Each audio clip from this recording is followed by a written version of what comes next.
Thank you very much. Thank you very, very much. Wow. And thank you, Dana. Thank you, Kid Rock, sometimes referred to as Bob. And thank you, Lee, right from the beginning. Thank you very much. What a talent. What a beautiful, beautiful soul. Thank you. Friends, delegates, and fellow citizens, I stand before you this evening with a message of confidence, strength, and hope. 4 months from now, we will have an incredible victory, and we will begin the 4 greatest years in the history of our country. Together, we will launch a new era of safety, prosperity, and freedom for citizens of every race, religion, color, and creed. The discord and division in our society must be healed. We must heal it quickly. As Americans, we are bound together by a single fate and a shared destiny. We rise together or we fall apart.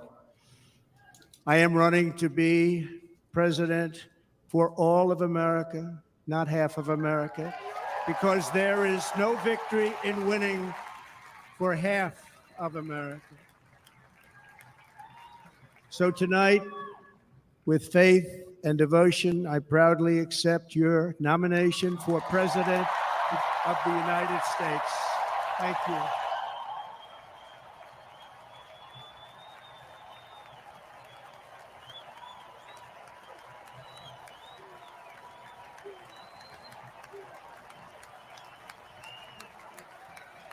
Thank you.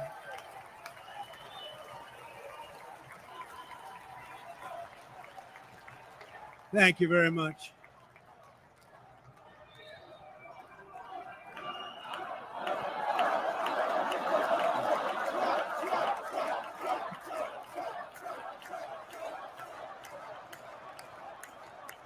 Thank you very much.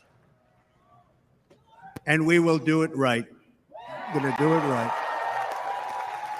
Let me begin this evening by expressing my gratitude to the American people for your outpouring of love and support following the assassination attempt at my rally on Saturday.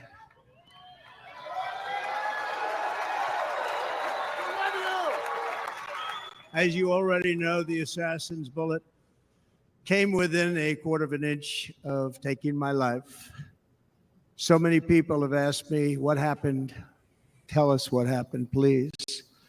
And therefore, I will tell you exactly what happened. And you'll never hear it from me a second time because it's actually too painful to tell. It was a warm, beautiful day in the early evening in Butler Township in the great Commonwealth of Pennsylvania. Music was loudly playing, and the campaign was doing really well. I went to the stage, and the crowd was cheering wildly. Everybody was happy. I began speaking very strongly, powerfully, and happily, because I was discussing the great job my administration did on immigration at the southern border. We were very proud of it.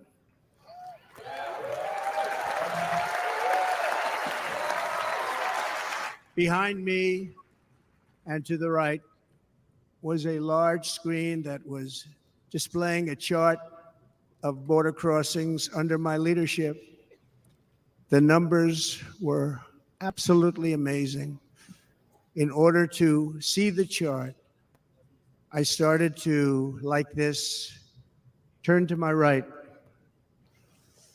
and was ready to begin a little bit further turn, which I'm very lucky I didn't do, when I heard a loud whizzing sound and felt something hit me really, really hard on my right ear. I said to myself, wow, what was that?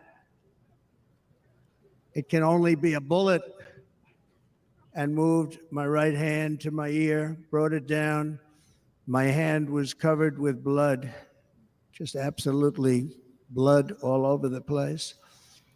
I immediately knew it was very serious, that we were under attack, and in one movement proceeded to drop to the ground. Bullets were continuing to fly as very brave Secret Service agents rushed to the stage, and they really did. They rushed to the stage.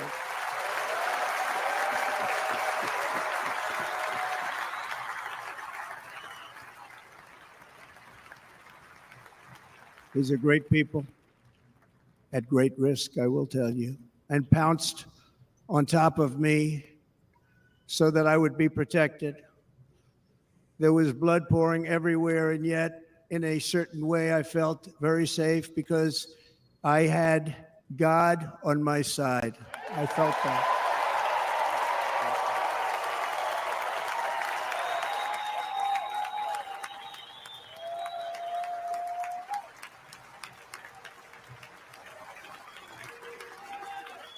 The amazing thing is that prior to the shot, if I had not moved my head at that very last instant, the assassin's bullet would have perfectly hit its mark, and I would not be here tonight. We would not be together. The most incredible aspect of what took place on that terrible evening in the fading sun was actually seen later. In almost all cases, as you probably know, and when even a single bullet is fired, just a single bullet, and we had many bullets that were being fired, crowds run for the exits or stampede, but not in this case. It's very unusual.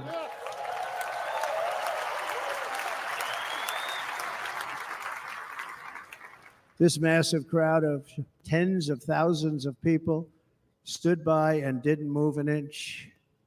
In fact, many of them bravely, but automatically stood up looking for where the sniper would be. They knew immediately it was a sniper, and then began pointing at him. You can see that if you look at the group behind me. That was just a small group compared to what was in front. Nobody ran, and by not stampeding, many lives were saved. But that isn't the reason that they didn't move. The reason is that they knew I was in very serious trouble. They saw it. They saw me go down. They saw the blood and thought, actually most did, that I was dead. They knew it was a shot to the head. They saw the blood. And there's an interesting statistic. The ears are the bloodiest part. If something happens with the ears, they bleed more than any other part of the body.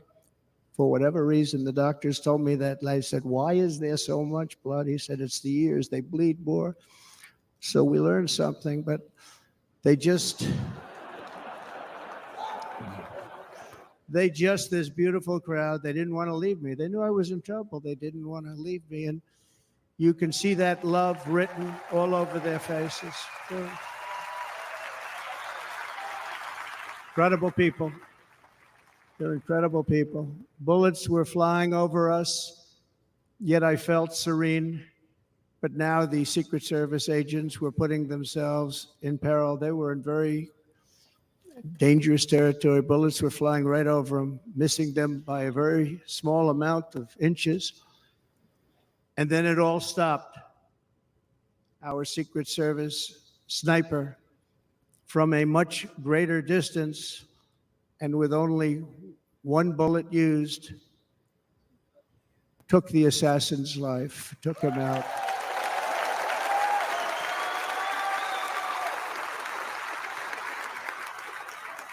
I'm not supposed to be here tonight. Not supposed to be here. Yeah.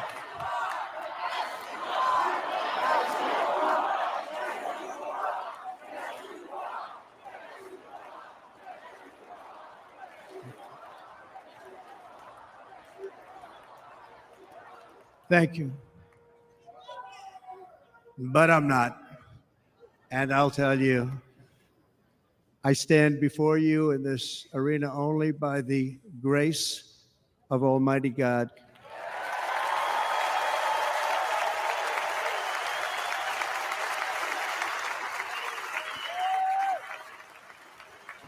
In watching the reports over the last few days, many people say it was a providential moment. Probably was. When I rose surrounded by Secret Service, the crowd was confused because they thought I was dead, and there was great, great sorrow. I could see that on their faces as I looked out. They didn't know I was looking out. They thought it was over, but I could see it, and I wanted to do something to let them know I was okay. I raised my right arm, looked at the thousands and thousands of people that were breathlessly waiting, and started shouting, "Fight, fight, fight."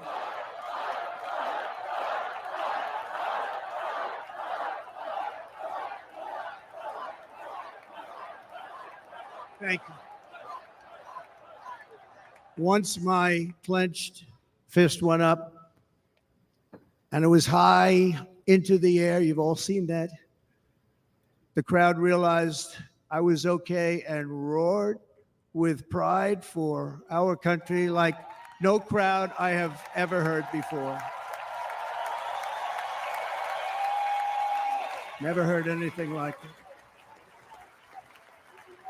For the rest of my life, I will be grateful for the love shown by that giant audience of patriots that stood bravely on that fateful evening in Pennsylvania. Tragically, the shooter claimed the life of one of our fellow Americans, Corey, comparator, unbelievable person, everybody tells me. Unbelievable. And seriously wounded, two other great warriors, spoke to them today, David Dutch and James Copenhaver, two great people. I also spoke to all three families of these tremendous people. Our love and prayers are with them and always will be. We're never going to forget them. They came for a great rally. They were serious Trumpsters, I want to tell you. They were serious Trumpsters and still are. But Corey, unfortunately, we have to use the past tense. He was incredible. He was a highly respected former fire chief, respected by everybody. Was accompanied by his wife, Helen, incredible woman. I spoke to her today, devastated, and two precious daughters. He lost his life selflessly acting as a human shield to protect them from flying bullets. He went right over the top of them and was hit. What a fine man he was.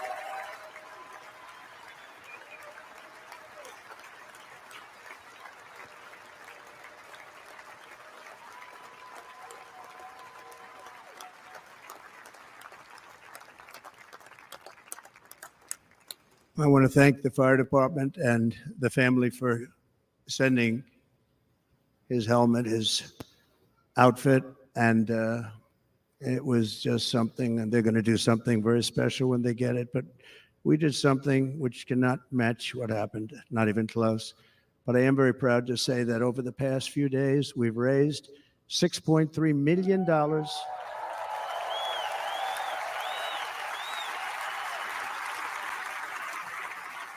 for the families of David, James, and Corey, including from a friend of mine, just called up. He sent me a check right here. I just got it.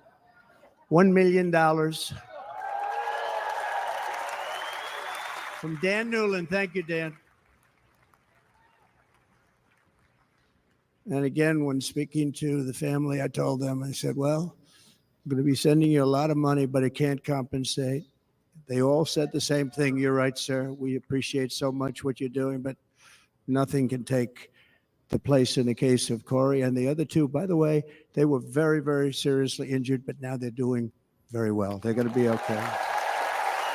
They're going to be doing very well.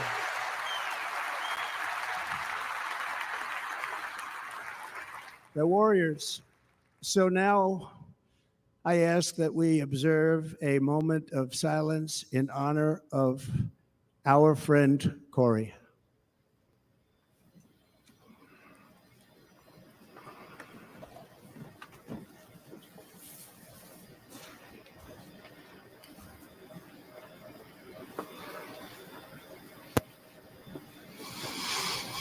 There is no greater love than to lay down one's life for others. This is the spirit that forged America in her darkest hours, and this is the love that will lead America back to the summit of human achievement and greatness. This is what we need. Despite such a heinous attack, we unite this evening more determined than ever. I am more determined than ever, and so are you. So is everybody in this room.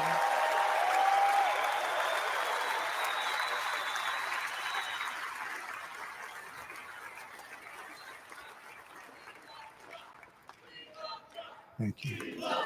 Thank you very much.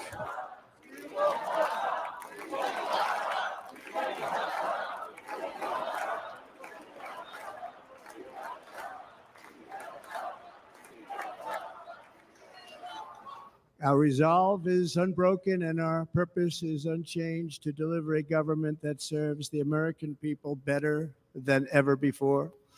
Nothing will stop me in this mission because our vision is righteous and our cause is pure. No matter what obstacle comes our way, we will not break, we will not bend, we will not back down, and I will never stop fighting for you, your family, and our magnificent country. Never.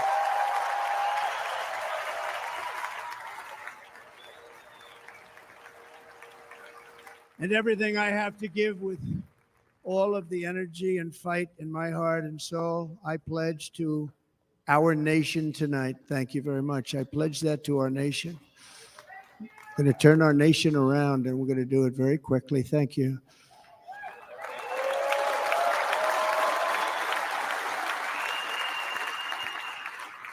This election should be about the issues facing our country and how to make America successful, safe, free, and great again.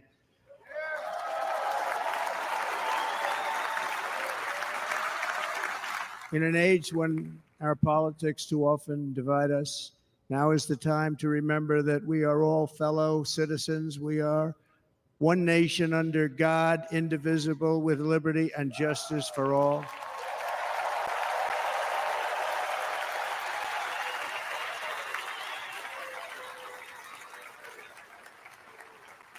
And we must not criminalize dissent or demonize political disagreement, which is what's been happening in our country lately at a level that nobody has ever seen before. In that spirit, the Democrat Party should immediately stop weaponizing the justice system and labeling their political opponent as an enemy of democracy. Especially since that is not true. In fact, I am the one saving democracy for the people of our country.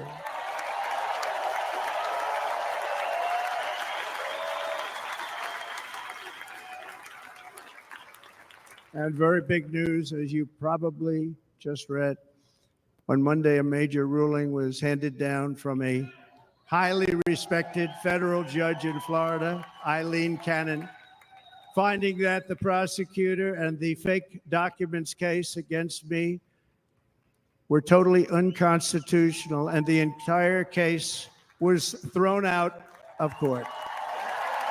With all of that publicity, thrown out of court. If Democrats want to unify our country, they should drop these partisan witch hunts, which I have been going through for approximately 8 years. And they should do that without delay and allow an election to proceed that is worthy of our people. We're going to win it anyway, but worthy of our people. On this journey, I am deeply honored to be joined by my amazing wife, Melania.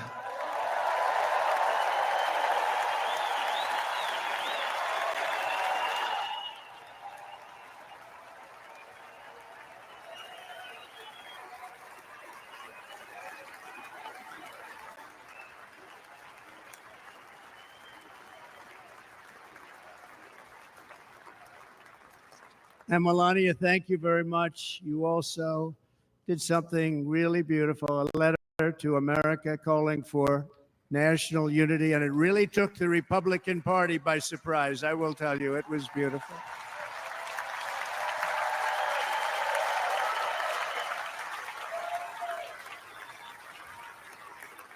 In fact, some very serious people said that we should take that letter and put it as part of the Republican platform. That would be an honor, wouldn't it? Right, Mr. Congressman? But it captivated so many. So I also want to thank my entire family for being here. Don, Kimberly, Ivanka and Jared, Eric and Lara, Tiffany and Michael, Barron. We love our Barron.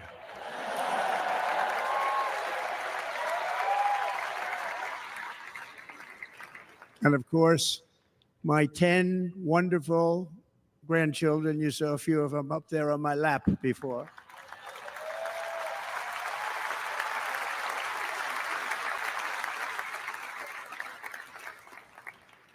And how good was Dana? Was Dana good? I mean, was he good? He was on probably the only vacation he's had in about maybe ever, because he works, but about 10 years with his wife, very far away. I won't tell you where, but very, very far away, beautiful place. And my people called and he said, yeah, I won't be able to do it. This is many, many years. I promised my wife I can't do it. And they came in, they said, Dana won't be able to do it because he was my first, second, and third choice. I said, well, that's too bad, but I understand he's away and it's good. It's good for him. And that was it. About 30 minutes later, she came back in, sir, Dana just called, he's going to do it. And his wife, she said, you can't turn him down. You just can't do it. You have to go. That's a good wife.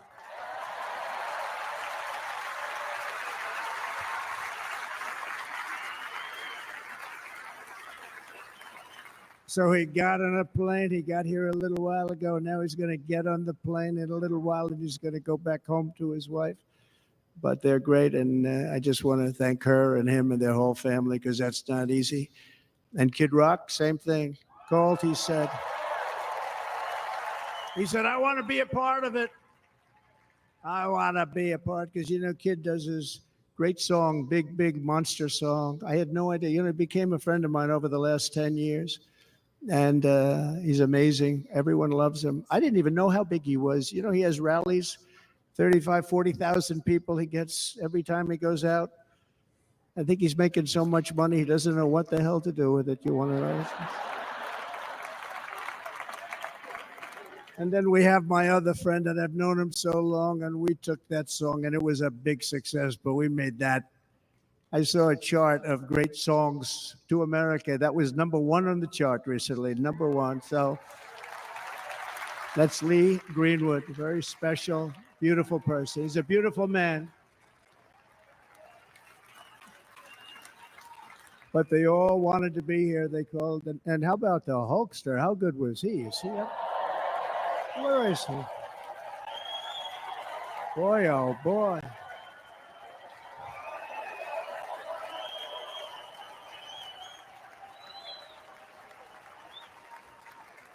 They may call that entertainment. I know about entertainment, but when he used to lift a 350-pound man over his shoulders and then bench press him 2 rows into the audience, I say maybe entertainment, but he is one strong son of a gun. I will tell you, I watched it many times. There aren't a lot of entertainers that can do that, right? You were fantastic. Thank you very much. Followed by Eric. What was that all about? Boy, that was good. I didn't want to really come up here. But he was so great, and he's such a good young man. He went through a lot of trouble, and Don last night was incredible. They went through so much trouble. They got subpoenaed more than any people probably in the history of the United States. Every week they get another subpoena from the Democrats, crazy Nancy Pelosi, the whole thing, just boom, boom, boom. They've got to stop that because they're destroying our country. We have to work on making America great again, not on beating people. And we won. We beat them in all. We beat them on the impeachments. We beat them on indictments. We beat them. But the time that you have to spend, if they would devote that genius to helping our country, we'd have a much stronger and better country.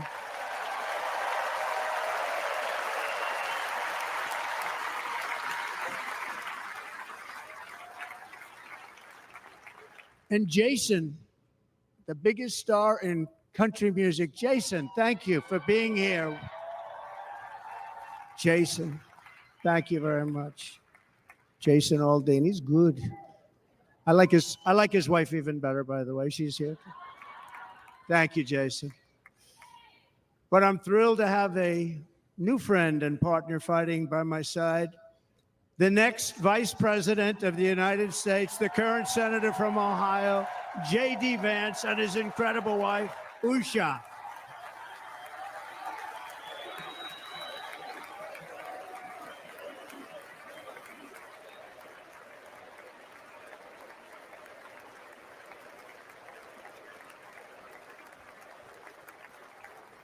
He's going to be a great Vice President. He's going to be great. He'll be with this country and with this movement, greatest movement in the history of our country, Make America Great Again.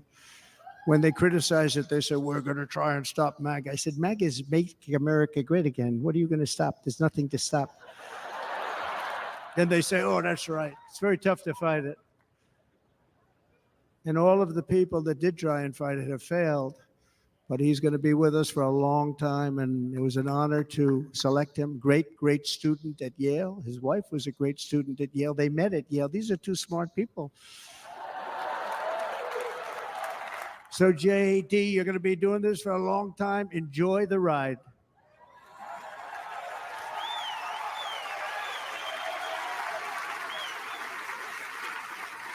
And a very special thank you to the extraordinary people of Milwaukee and the great state of, oh, there they are. There they are. You are so easy to spot. And Green Bay's going to have a good team this year, right? They're going to have a good team. They're going to have a good team.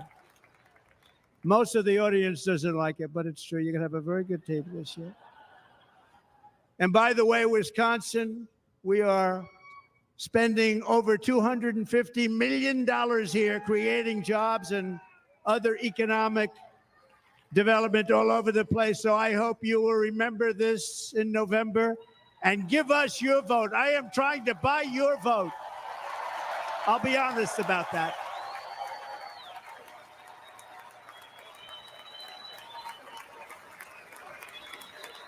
And I promise we will make Wisconsin great again. We're going to make it.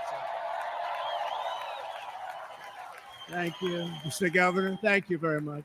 Thank you. I'm here tonight to lay out a vision for the whole nation, to every citizen, whether you're a young or old man or woman, Democrat, Republican, or independent, black or white, Asian or Hispanic. I extend to you a hand of loyalty and of friendship. Together, we will lead America to new heights of greatness like the world has never seen before. We were right there in the first term. We got hit with COVID. We did a great job. Nobody knew what it was, but nobody's ever seen an economy pre-COVID. And then we handed over a stock market that was substantially higher than just prior to COVID. Coming in, did a great job. Never got credit for that. We got credit for the war and defeating ISIS and so many things, the great economy, the biggest tax cuts ever, the biggest regulation cuts ever, the creation of Space Force, the rebuilding of our military. We did so much. We did so much. Right to try. Right to try is a big deal.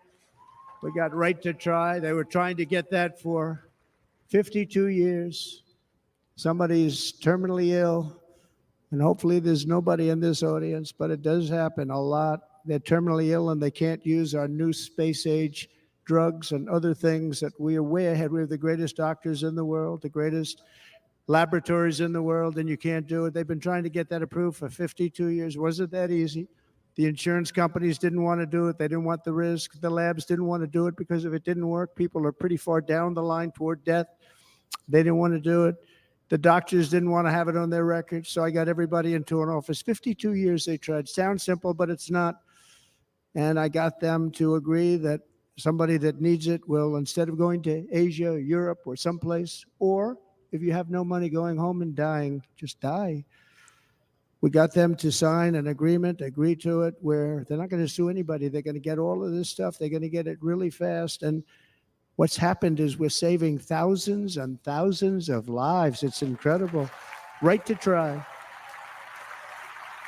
It's a great feeling. Under our leadership, the United States will be respected again. No nation will question our power. No enemy will doubt our might. Our borders will be totally secure. Our economy will soar. We will return law and order to our streets, patriotism to our schools, and importantly, we will restore peace, stability, and harmony all throughout the world. But to achieve this future, we must first rescue our nation from failed and even incompetent leadership. We have totally incompetent leadership. This will be the most important election in the history of our country. Under the current administration, we are indeed a nation in decline. We have an inflation crisis that is making life unaffordable, ravaging the incomes of working and low-income families, and crushing, just simply crushing our people like never before. They've never seen anything like it. We also have an illegal immigration crisis, and it's taking place right now as we sit here in this beautiful arena. It's a massive invasion at our southern border that has spread misery, crime, poverty, disease, and destruction to communities all across our land. Nobody's ever seen anything like it. Then there's an international crisis, the likes of which the world has seldom been part of. Nobody can believe what's happening. War is now raging in Europe and the Middle East. A growing specter of conflict hangs over Taiwan, Korea, the Philippines, and all of Asia. And our planet is teetering on the edge of World War III. And this will be a war like no other war because of weaponry. The weapons are no longer army tanks going back and forth shooting at each other. These weapons are obliteration. It's time for a change. This administration can't come close to solving the problems. We're dealing with very tough, very fierce people. They're fierce people. And we don't have fierce people. We have people that are a lot less than fierce, except when it comes to cheating on elections and a couple of other things. Then they're fierce. Then they're fierce. So tonight, I make this pledge to the great people of America. I will end the devastating inflation crisis immediately, bring down interest rates, and lower the cost of energy. We will drill, baby, drill.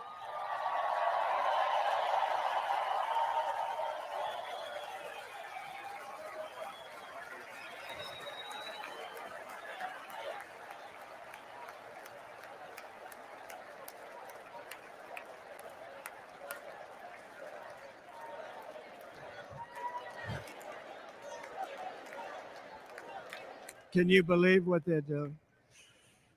But by doing that, we will lead a large-scale decline in prices. Prices will start to come down. Energy raised it. They took our energy policies and destroyed them. Then they immediately went back to them, but by that time, So much was lost. But we will do it at levels that nobody's ever seen before. And we'll end lots of different things. We'll start paying off debt and start lowering taxes even further. We gave you the largest tax cut. We'll do it more. You know, people don't realize I brought taxes way down, way down. And yet we took in more revenues the following year than we did when the tax rate was much higher. Most people said, how did you do that? Because it was incentive. Everybody was coming to the country. They were bringing back billions and billions of dollars into our country. The companies made it impossible to bring it back. The tax rate was too high, and the legal complications were far too great.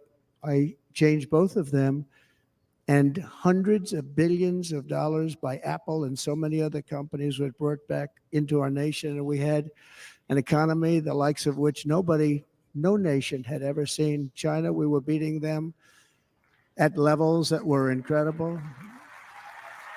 And they know it. They know it. We'll do it again, but we'll do it even better. I will end the illegal immigration crisis by closing our border and finishing the wall, most of which I've already built.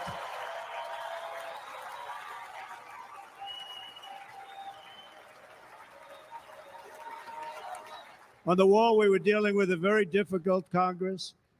And I said, oh, that's okay. We won't go to Congress. I call it an invasion. We gave our military almost $800 billion.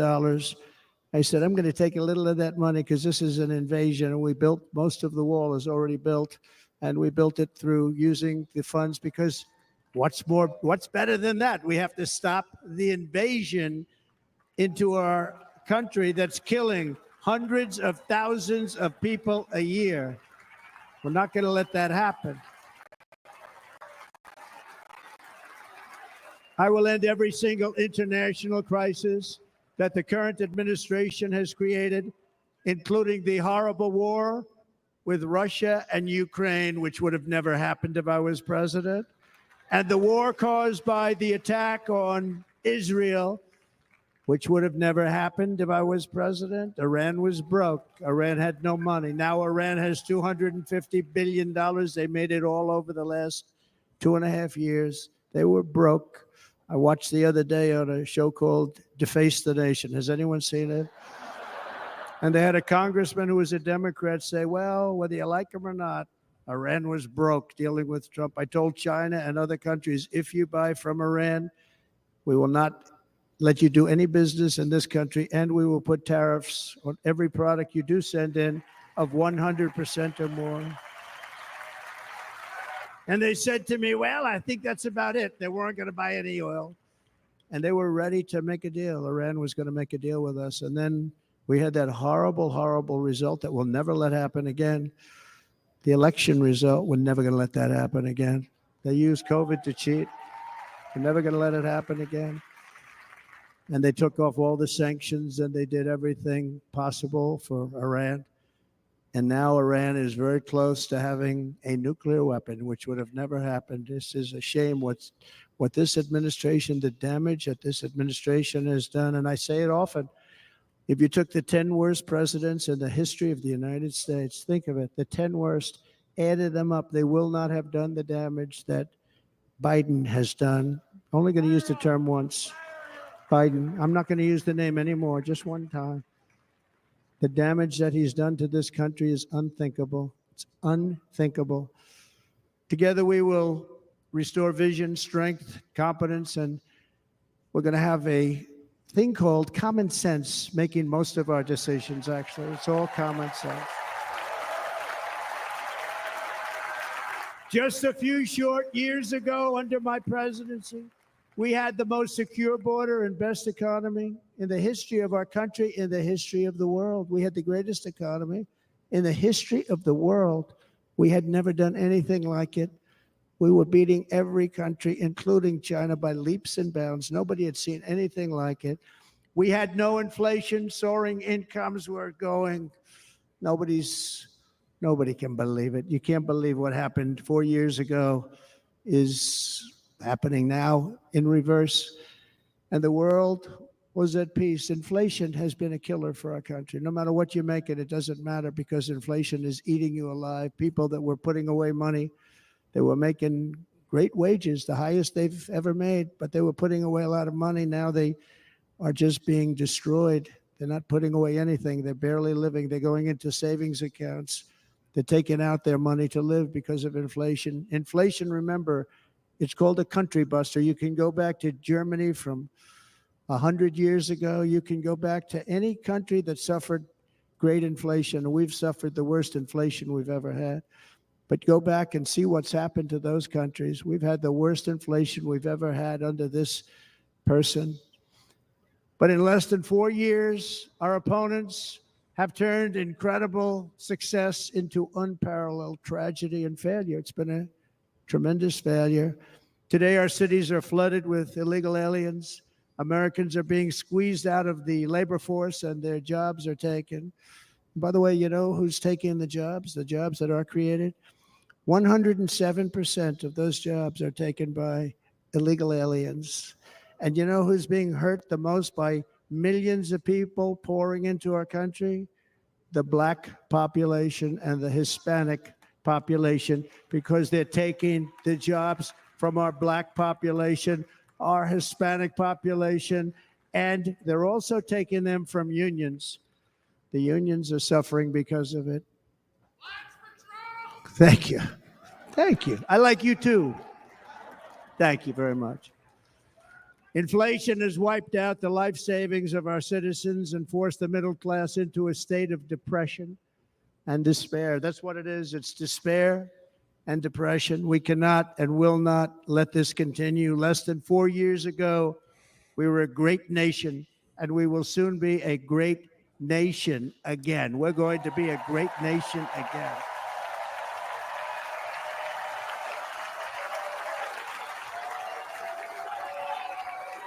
Thank you. With proper leadership, every disaster we are now enduring will be fixed, and it will be fixed very, very quickly. So tonight, whether you've supported me in the past or not, I hope you will support me in the future, because I will bring back the American dream. That's what we're going to do. You don't even hear about the American dream anymore. With great humility, I am asking you to be excited about the future of our country. Be excited. Be excited.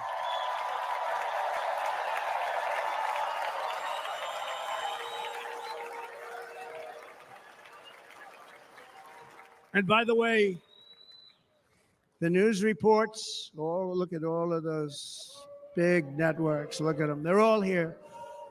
But every one of them has said this could be the most organized, best run, and most enthusiastic convention of either party that they've ever seen. Every single one.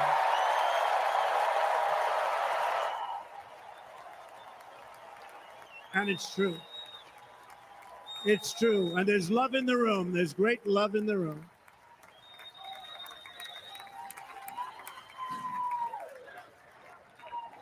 So I better finish strong. Otherwise, we'll blow it. And we can't let that happen. Now, this was great. All of the great people that spoke, and everybody hit a home run. I mean, there's not one that I can think of where I said, oh, gee, that wasn't great. Every single person. I refuse to be the only one. Don't do that to me. They're already getting ready. See, I gave them an idea. Now, this was a great convention. This was, I think we're actually going to go home and miss it. You know, usually with a first of all, look at these crowds. You'd never have this at a convention. Look at these crowds.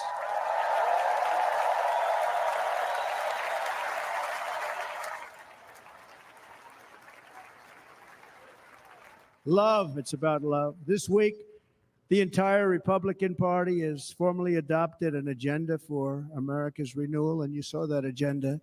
And it's very short compared to the long, boring, meaningless agendas of the past, including the Democrats. They write these things that are hundreds of pages long, and they never read them after they're done. In their case, fortunately, they don't read them because they're pretty bad.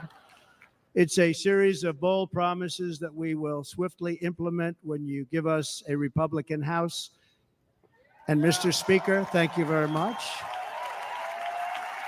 We have our great Speaker of the House with us tonight. Mr. Speaker, thank you very much. Thank you. A Republican Senate, we have many senators here, and send me back to our beautiful White House just a few short months from now. We're talking about just months. It can't come fast enough. We have to get it done. First, we must get economic relief to our citizens. Starting on day one, we will drive down prices and make America affordable again. We have to make it affordable. It's not affordable. People can't live like this. Under this administration, our current administration, groceries are up 57%, gasoline is up 60 and 70%, mortgage rates have quadrupled. And the fact is, it doesn't matter what they are because you can't get the money anyway. You can't buy houses. Young people can't get any financing to buy a house. The total household costs have increased an average of $28,000 per family under this administration. Republicans have a plan to bring down prices and bring them down very, very rapidly. By slashing energy costs, we will in turn reduce the cost of transportation, manufacturing, and all household goods. So much starts with energy. And remember, we have more liquid gold under our feet than any other country by far. We are a nation that has the opportunity to make an absolute fortune with its energy. We have it, and China doesn't. Under the Trump administration, just 3.5 years ago, we were energy independent, but soon we will actually be better than that. We will be energy dominant and supply not only ourselves, but we will supply the rest of the world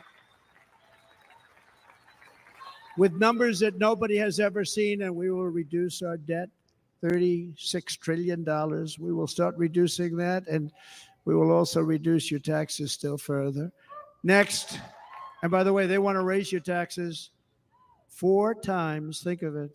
And all my life, I grew up watching politicians. I always loved politics. I guess I was on the other side. I'd watch and they were always talking about, we will give you a tax cut. We will give you a tax cut. My whole life, I was watching, I will give you a tax cut, right, Mr. Congressman? That's all they talked about. This is the only administration that said, we're going to raise your taxes by 4 times what you're paying now, and people are supposed to vote for them? I've never heard it. You're paying too much. We're going to reduce your taxes still further. We gave you the biggest one, as I said. We're going to give you more, and it's going to lead to tremendous growth. We want growth in our country. That's what's going to pay off our debt.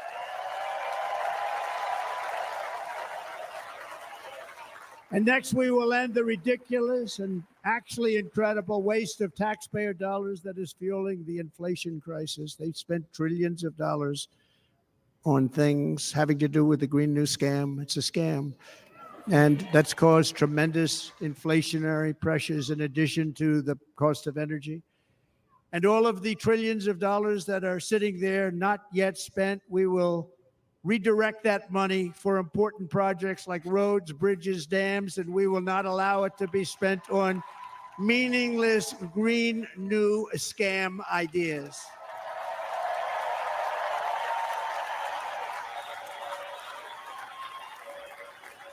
And I will end the electric vehicle mandate on day one.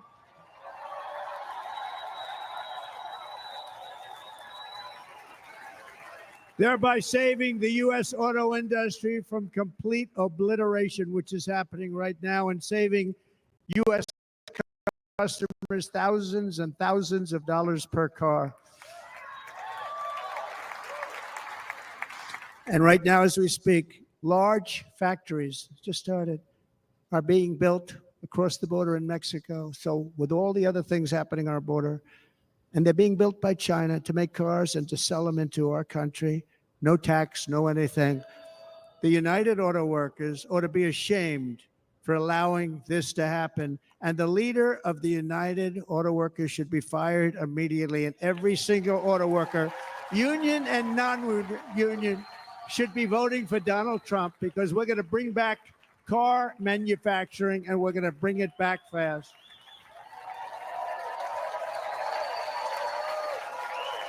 They're building some of the largest auto plants anywhere in the world. Think of it, in the world. We're going to bring it back. We're going to make them. We don't mind that happening, but those plants are going to be built in the United States, and our people are going to man those plants.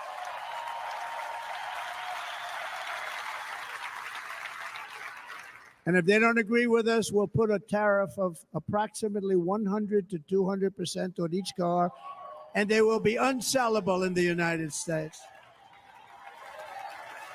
We have long been taken advantage of by other countries. And think of it, oftentimes these other countries are considered so-called allies. They've taken advantage of us for years. We lose jobs, we lose revenue, and they gain everything and wipe out our businesses, wipe out our people. I stopped it for 4 years. I stopped it. And we're really ready to make changes like nobody had seen before. And remember, USMCA, I got rid of NAFTA, the worst trade deal ever made, and replaced it with USMCA, which is, they say, the best trade deal ever made. Actually, probably the best trade deal was the deal I made with China, where they buy $50 billion worth of our product. They were buying nothing. They buy $50 billion worth. They had to. But I don't even talk about it because of COVID. I don't even mention it, frankly, because of what happened with the China virus.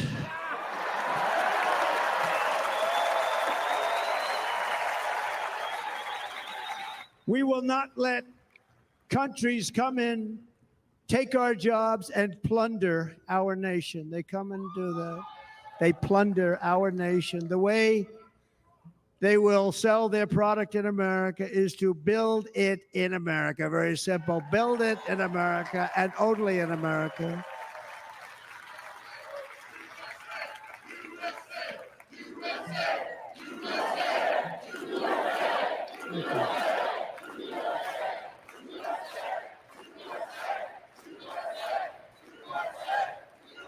And this very simple formula, and Congress has to go along with us, and they will.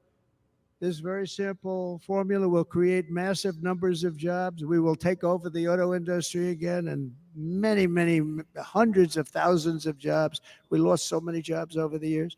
If you go back 20, 25 years, they've stolen, going to China and Mexico, about 68% of our auto industry manufacturing jobs. We're going to get them all back. We're going to get them all back, every one of them. At the center of our plan for economic relief are massive tax cuts for workers that include something else that's turned out to be very popular, actually. Here it's very popular in this building and all those hotels that I saw that are so nice. I'm staying in a nice one. It's called no tax on tips. No tax on tips. No tax on tips.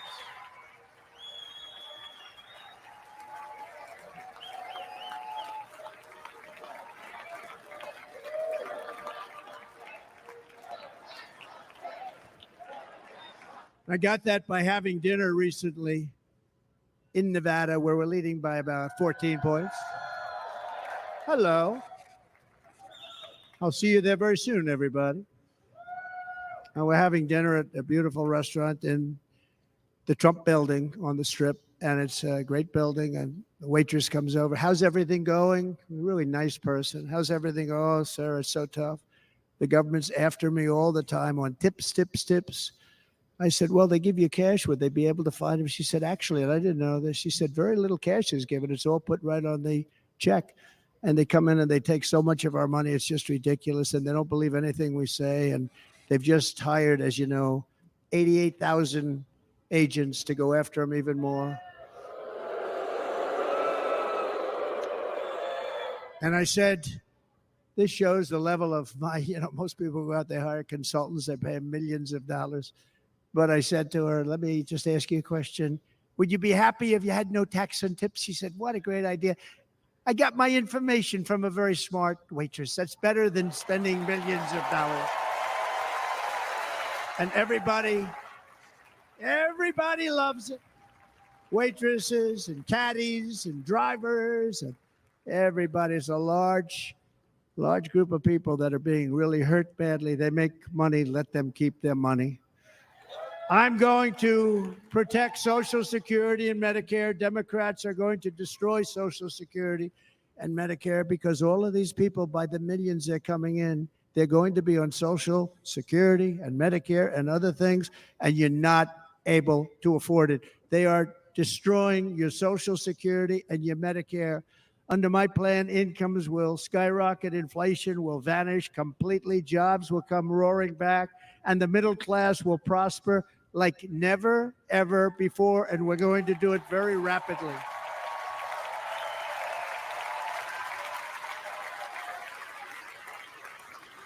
But no hope or dream we have for America can succeed unless we stop the illegal immigrant invasion, the worst that's ever been seen anywhere in the world. There's never been an invasion like this anywhere. Third world countries would fight with sticks and stones not to let this happen. The invasion at our southern border, we will stop it, and we will stop it quickly. You heard Tom Homan yesterday. Tom Homan, put him in charge and just sit back and watch. Brandon Judd, the Border Patrol, he's incredible. These guys, they really, their job is a lot easier if they don't have to do anything, but they want to. They're patriots. Brandon Judd, Border Patrol, ICE. ICE goes out. You have to see what ICE does with MS-13. You have these are probably the worst gang, and ICE goes in there. And I know a lot of people in these rows here, and they're very tough people, but they don't want to do this job. They'll go into a pack of MS-13 killers. They're the worst, probably the worst gangs in the world. We have thousands of them. I moved thousands and thousands out in my 4 years. We moved them out, and it was a pleasure. But ICE would go right into a pack of these killers, and you see fists flying, you see everything flying, and then they take them.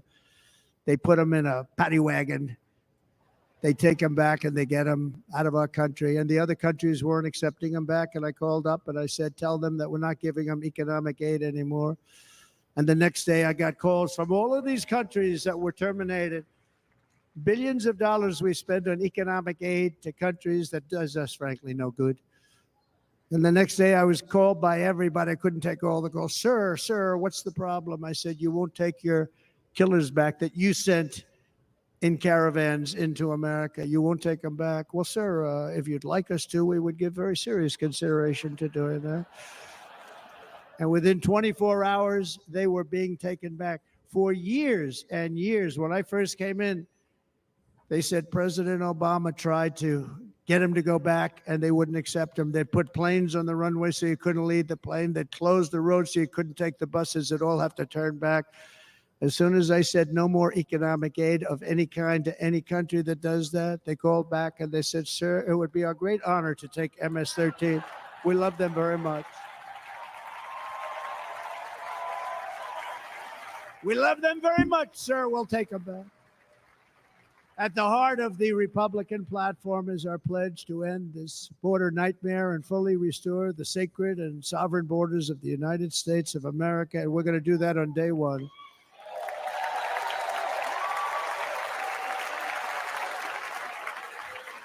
That means two things on day one, right? Drill, baby, drill, and close our borders.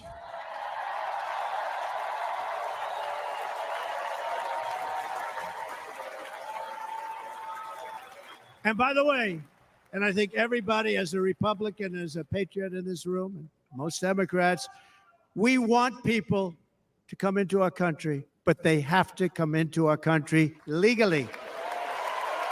Legally. Less than 4 years ago, I handed this administration the strongest border in American history. But you can see on the chart that saved my life, that was the chart that saved my life. I said, look it, I'm so proud of it. I think it's one of the greatest. It was done by the Border Patrol, one of the greatest charts I've ever seen. It showed everything just like that. You know the chart. Oh, there it is. That's pretty good. Wow. Last time I put up that chart, I never really got to look at it. But without that chart, I would not be here today.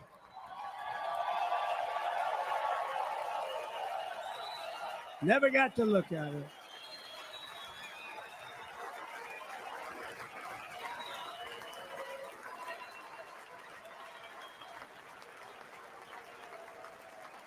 I said, you got to see this chart. I was so proud of it. And by the time I got to there, I never got to see it that day.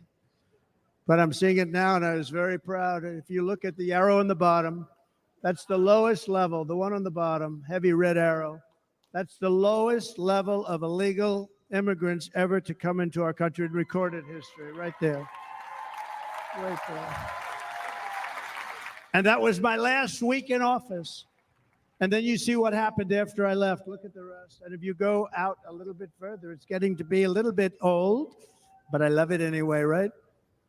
But you can go much higher with those numbers. Look what happened right after that. The invasion began. We had the opposite. We stopped the invasion, but the invasion that we stopped was peanuts by comparison to what happened after I left. Look at what happened after I left. They took over our country. We ended all catch and release.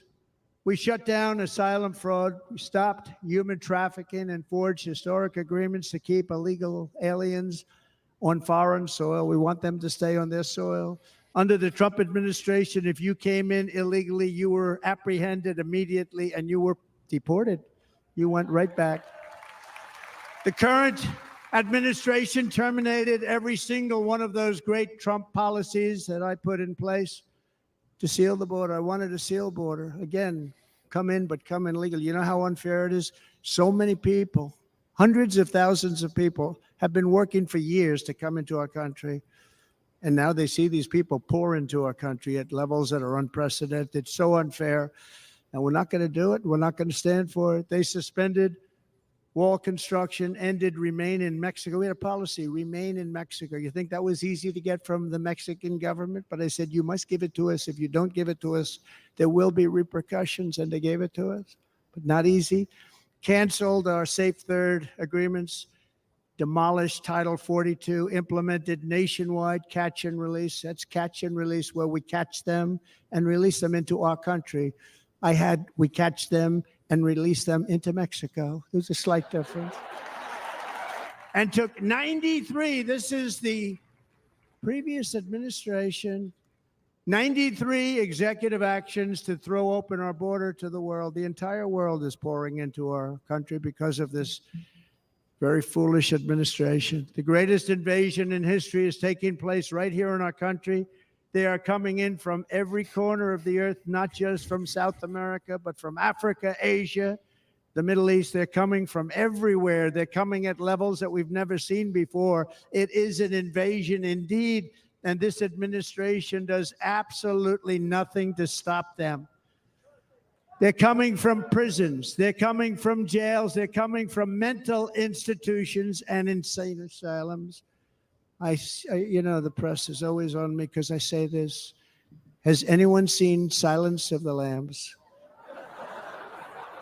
The late, great Hannibal Lecter. He'd love to have you for dinner. That's insane asylums. They're emptying out their insane asylums. And terrorists are coming in at numbers that we've never seen before. Bad things are going to happen. Meanwhile, our crime rate is going up, while crime statistics all over the world are going down, because they're taking their criminals and they're putting them into our country. A certain country, and I happen to like the president of that country very much, but he's been getting great publicity because he's a wonderful shepherd of the country. He says how well the country's doing because their crime rate is down. And he said he's training all of these rough people. They're rough. He's training them. And I've been reading about this for 2 years. I think, oh, that's wonderful. Let's take a look at it. But then I realized he's not training them. He's sending all of his criminals, his drug dealers, his people that are in jails, he's sending them all to the United States. And he's different in that he doesn't say that. He's trying to convince everybody what a wonderful job he does in running the country. Well, he doesn't do a wonderful job. And by the way, if I ran one of the countries, many countries from all over, I would be worse than any of them. I would have had the place totally emptied out already.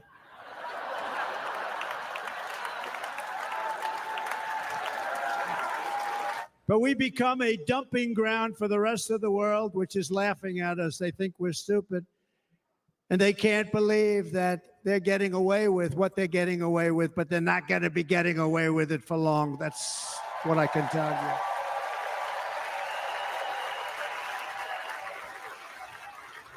you. In Venezuela, Caracas, high crime. Caracas, Venezuela, really a dangerous place, but not anymore. Because in Venezuela, crime is down 72%. In fact, if they would ever win this election, I hate to even say that, we will have our next Republican convention in Venezuela because it will be safe. Our cities will be so unsafe, we won't be able. We will not be able to have it there. In El Salvador, murders are down by 70%. Why are they down? Now, he would have you convinced that because he's trained murderers to be wonderful people. No. They're down because they're sending their murderers to the United States of America. This is going to be very bad. And bad things are going to happen, and you're seeing it happen all the time. That's why, to keep our families safe, the Republican platform promises to launch the largest deportation operation in the history of our country. Even larger than that of President Dwight D. Eisenhower from many years ago. You know, he was a moderate, but he believed very strongly in borders. He had the largest deportation operation we've ever had. Just recently, I spoke to the grieving mother of Jocelyn Nungary, a wonderful woman, a precious 12-year-old girl from Houston who last month was tied up, assaulted, and strangled to death after walking to the convenience store just a block away from her house. Her body was dumped near the side of the road in a shallow creek, found by some onlookers who couldn't believe what they had witnessed. Charged with Jocelyn's heinous murder are 2 illegal aliens from Venezuela who came across our border, were in custody, and were then released into the country by this horrible, horrible administration that we have right now. I also met recently with the heartbroken mother and sister of Rachel Morin. Rachel was a 37-year-old mom of 5 beautiful children who was brutally raped and murdered while out on a run. She wanted to keep herself in good shape. It was very important to her. She was murdered. The monster responsible first killed another woman in El Salvador before he was led into America by the White House. This White House let them in. He then attacked a 9-year-old girl and her mother in a home invasion in Los Angeles before murdering Rachel in Maryland. Traveled all throughout the country, doing tremendous damage. Rachel's mother will never be the same. I spent time with her. She will never be the same. I've also met with the wonderful family of Laken Riley, the brilliant 22-year-old nursing student. She was so proud of being first in her class, who was out for a jog on the campus of the University of Georgia when she was assaulted, beaten, and horrifically killed. Yet another American life was stolen by a criminal alien set free by this administration. And these were incredible people we're talking about. These were incredible people who died. Tonight, America, this is my vow. I will not let these killers and criminals into our country.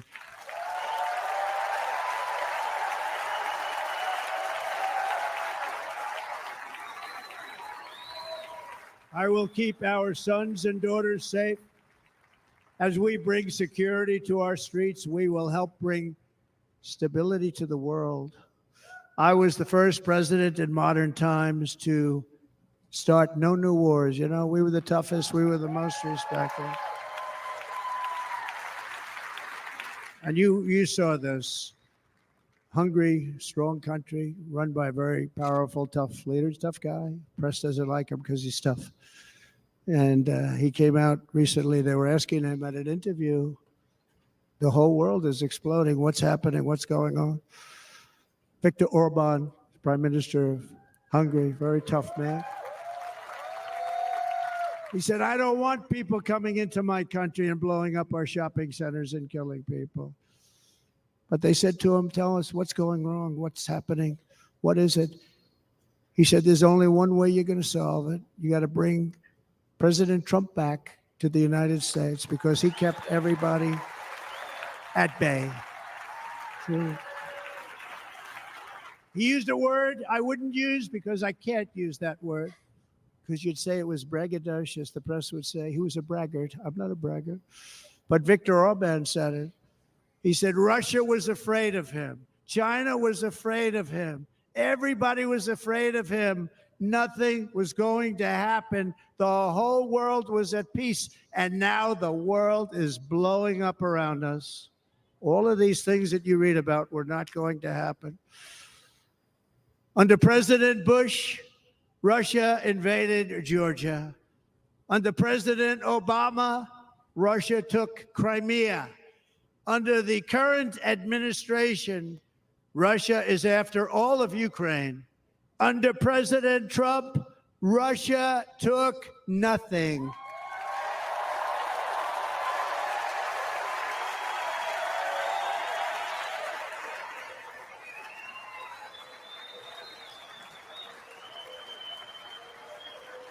We defeated 100% of ISIS in Syria and Iraq, something that was said to take 5 years, sir. It'll take 5 years, sir. We did it in a matter of a couple of months. We have a great military. Our military is not woke. It's just some of the fools on top that are woke.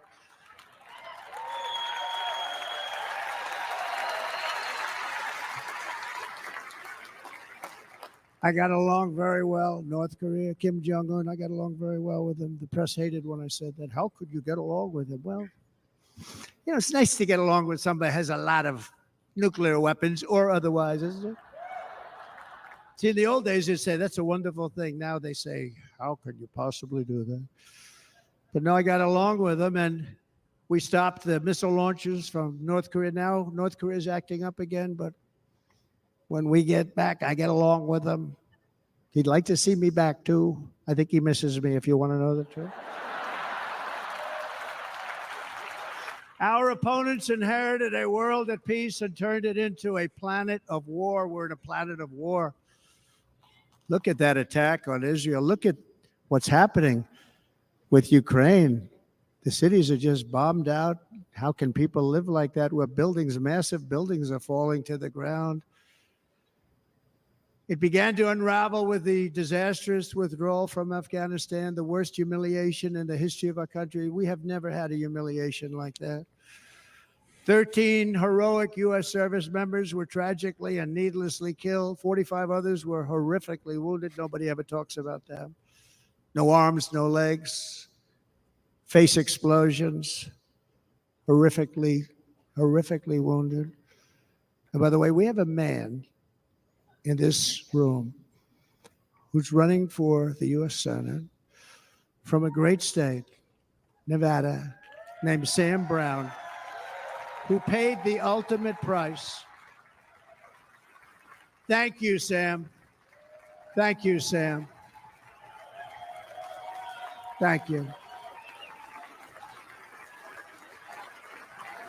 He paid the biggest price probably ever paid by anybody that is running for office, and I think he's going to do great. He's running against a person that is not good, not respected, a total lightweight.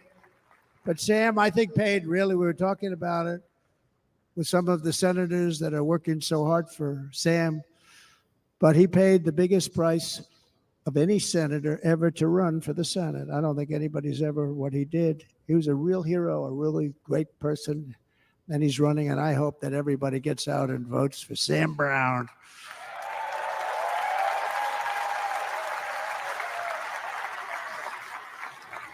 And we also left behind $85 billion worth of military equipment, along with many American citizens were left behind. Many American citizens, emboldened by that disaster. Russia invaded Ukraine. They saw this group of people that were incompetent. We took the soldiers out first. No, we're going to take the soldiers out second. If they would have followed my plan, we had a great plan. But the plan only kicked in if they did everything perfectly, and they weren't doing things perfectly. So we said it doesn't kick in. You know, 18 months in Afghanistan, we didn't have one, so they were killing them left and right, snipers. And I spoke to the head of the Taliban. You've heard this story. Abdul, still there, still the head of the Taliban. The press got on me. Why would you speak to him? I said, because that's where the killing is. I don't have to speak to somebody that has nothing to do with it. And I told him, don't ever do that. Don't ever do that again. Don't ever, ever do that again. You've got to stop. Because during the Obama administration, many great people and soldiers, a lot of soldiers were being killed from long distance. I said, if you keep doing that, you're going to be hit harder than anybody's ever been hit by a country before.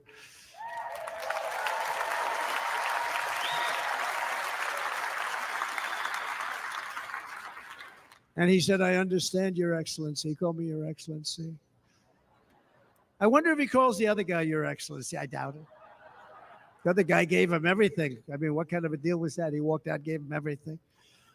Do you know that right now Afghanistan is one of the largest sellers of weapons in the world? They're selling the brand new, beautiful weapons that we gave them. But think of it.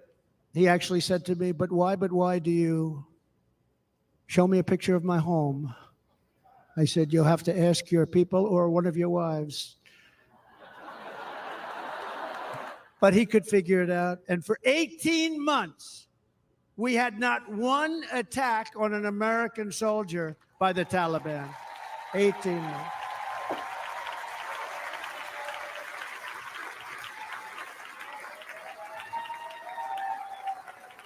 And then we had that horrible day where soldiers were killed. I was not there because of a ridiculous election. But we had that horrible attack. And they also gave up Bagram, one of the biggest bases anywhere in the world, air bases anywhere in the world, the longest runways, most powerful, hardened, thickened runways. We gave it up. And I liked it not because of Afghanistan. I liked it because of China. It's 1 hour away from where China makes their nuclear weapons.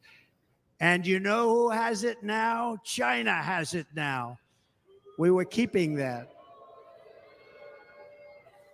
And now China is likewise circling Taiwan, and Russian warships and nuclear submarines are operating 60 miles off the coast in Cuba. Do you know that? No, the press refuses to write about it. If that were me running this country and we had nuclear submarines in Cuba, I will tell you that headlines every day would be, what's wrong with our president? You don't even hear this. You're not hearing about this. Russia has nuclear submarines and warships 60 miles away, Mr. Congressman, from Miami, by the way, happens to be here. Correct? In Cuba. And that would not be stood for if it were somebody else. They don't want to mention it, but now maybe they will. And the entire world, I tell you this, we want our hostages back, and they better be back before I assume office, or you will be paying a very big price.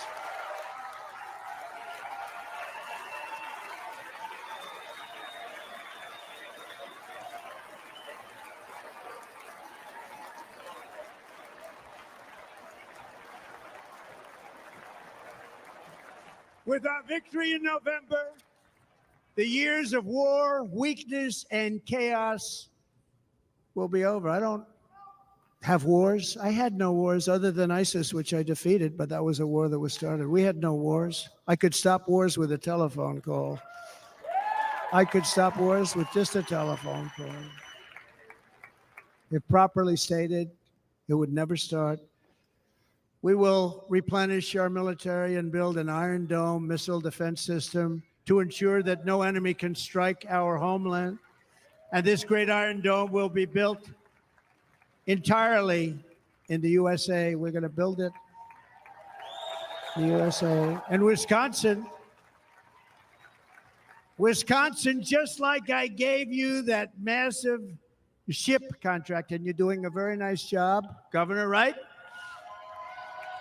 Thank you, Governor. And they're doing a great job. In fact, I had a little design change, and we gave them a tremendous for essentially what we used to call destroyers. These are now the most beautiful. They look like yachts. I said, we have to take the bow and we have to make it a little nicer and a little point at the top instead of a flat nose. And the people at the shipyard said, this guy sort of knows what he's doing. We have the most beautiful ships, right, Governor? And everybody sitting over there. And it was a big contract that everybody wanted. I gave it to Wisconsin, but we're going to have a lot of that built right here in the state of Wisconsin and all other states. Israel has an Iron Dome. They have a missile defense system. 342 missiles were shot into Israel, and only one got through a little bit. It was badly wounded. It fell to the ground, but most of them are. And Ronald Reagan wanted this many years ago, but we really didn't have the technology many years ago. Remember, they called it Starship, spaceship, anything to mock him. But he was a very good president, very, very good. But now we have unbelievable technology. And why should other countries have this and we don't? No, we're going to build an Iron Dome over our country, and we're going to be sure that nothing can come and harm our people. And again, from an economic development standpoint, we're going to make it all right here. No more sending it out to other countries in order to help. It's America first. America first. We will unleash the power of American innovation. And as we do, we will soon be on the verge of finding the cures to cancer, Alzheimer's disease, and many other diseases. We're going to get to the bottom of it. You remember this gentleman that I don't want to mention other than one time I had to, because when you say the 10 worst, I had to do it. I didn't want anybody to be confused. But this man said, we're going to find a cure to cancer. Nothing happened. We're going to get to the cure for cancer and Alzheimer's and so many other things. We're so close to doing something great. But we need a leader that will let it be done. We will not have men playing in women's sports. That will end immediately.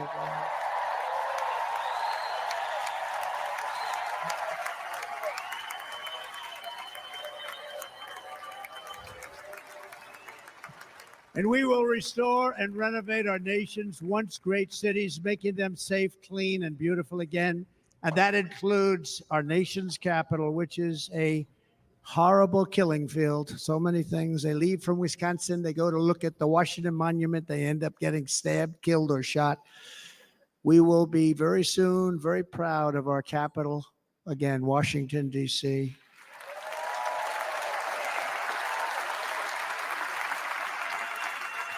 America is on the cusp of a new golden age, but we will have the courage to seize it. We're going to take it. We're going to make it a current. We're going to bring this into a golden age like never seen before. Remember this, China wants to do it. Japan wants to do it. All of these countries want to do it. We have to produce massive amounts of energy if we're going to produce the new.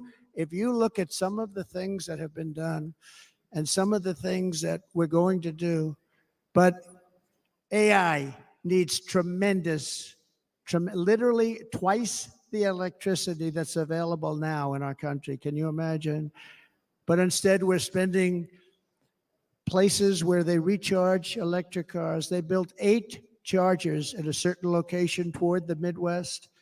8 chargers for $9 billion. Think of them as a tank for filling up your gas. Think of it. They spent $9 billion on 8 chargers, 3 of which didn't work. And if you were going to do this all over our country, this crazy electric mandate, if you're going to do this all, and by the way, I'm all for electric. They have their application.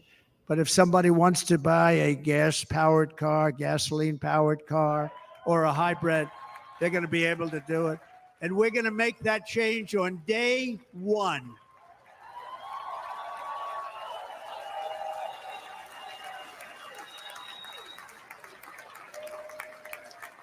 So to conclude, just a few short days ago, my journey with you nearly ended. We know that. And yet, here we are tonight, all gathered together, talking about the future, promise, and a total renewal of a thing we love very much. It's called America. We live in a world of miracles. None of us knows God's plan or where life's adventure will take us. I want to thank Franklin Graham for being here tonight. He's an outstanding man. He wrote me a note recently. I have a lot of respect for him. Sir, I love your storytelling. I think it's great in front of these big rallies. But, sir, please do me one favor. It won't make any difference. Please don't use any foul language. I was a little embarrassed. I said, he said, it won't make any difference. Actually, it does. The story's not quite as good, but I've been very good. The story is not quite as good, to be honest. I've got to have a little talk with Franklin, but he was great. He's a great gentleman. His father was so incredible, Billy Graham. My father used to love taking me to see Billy Graham. My father would take me to see Billy Graham at Yankee Stadium. He had the biggest rallies you've ever seen. He was a good rally guy, too. But he'd get up, and he was a fantastic guy. My father loved Billy Graham. But I love Franklin Graham. I think Franklin's been fantastic, and I'm working so hard to adhere to his note to me. I'm working hard on it, Franklin. But if the events of last Saturday make anything clear, it is that every single moment we have on earth is a gift from God.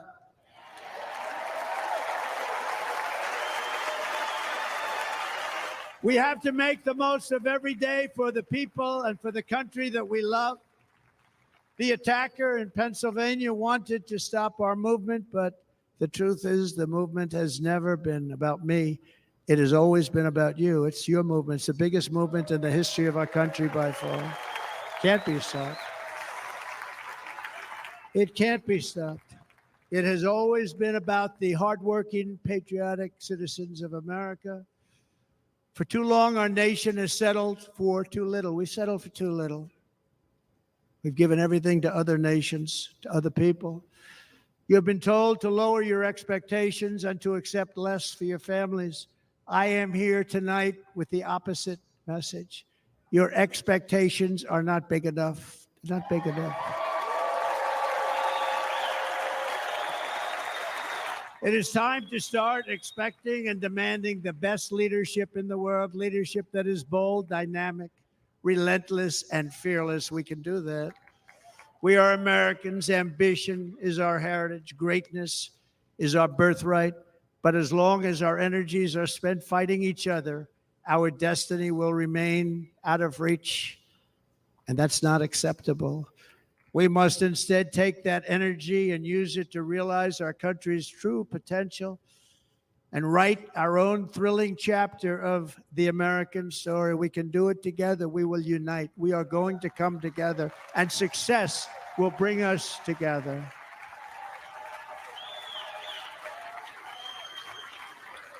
It is a story of love, sacrifice, and so many other things.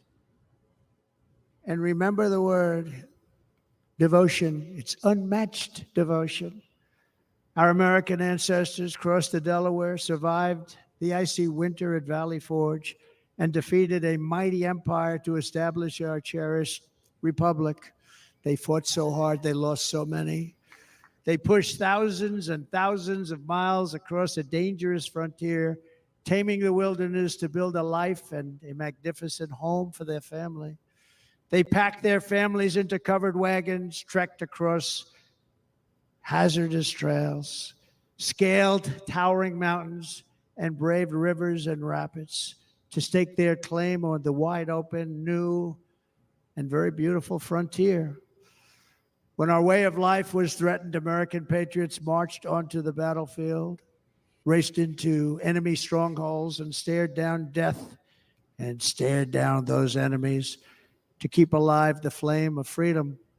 At Yorktown, Gettysburg, and Midway, they joined the roll call of immortal heroes. So many just so many heroes, so many great, great people. And we have to cherish those people. We can't forget those people. We have to cherish those people.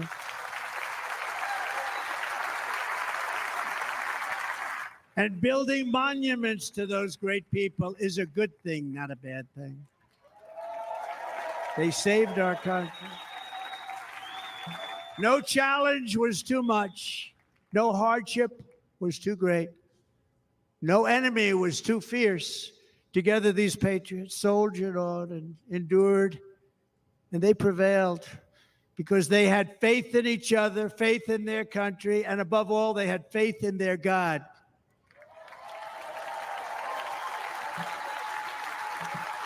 Just like our ancestors, we must now come together, rise above past differences. Any disagreements have to be put aside and go forward united as one people, one nation, pledging allegiance to one great, beautiful, I think it's so beautiful, American flag. Tonight I ask for your partnership, for your support, and I am humbly asking for your vote. I want your vote. Going to make our country great again. Every day I will strive to honor the trust you have placed in me, and I will never, ever let you down. I promise that. I will never let you down. To all of the forgotten men and women who have been neglected, abandoned, and left behind, you will be forgotten no longer. We will press forward, and together we will win, win, win.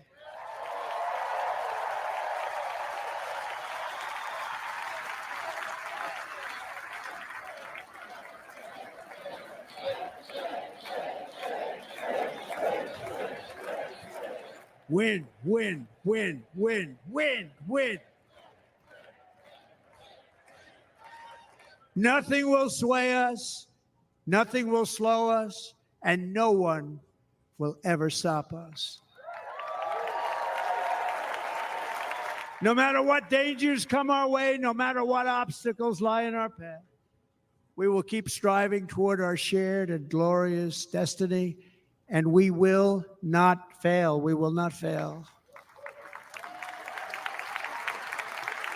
Together, we will save this country, we will restore the republic, and we will usher in the rich and wonderful tomorrows that our people so truly deserve. America's future will be bigger, better, bolder, brighter, happier, stronger, freer, greater, and more united than ever before.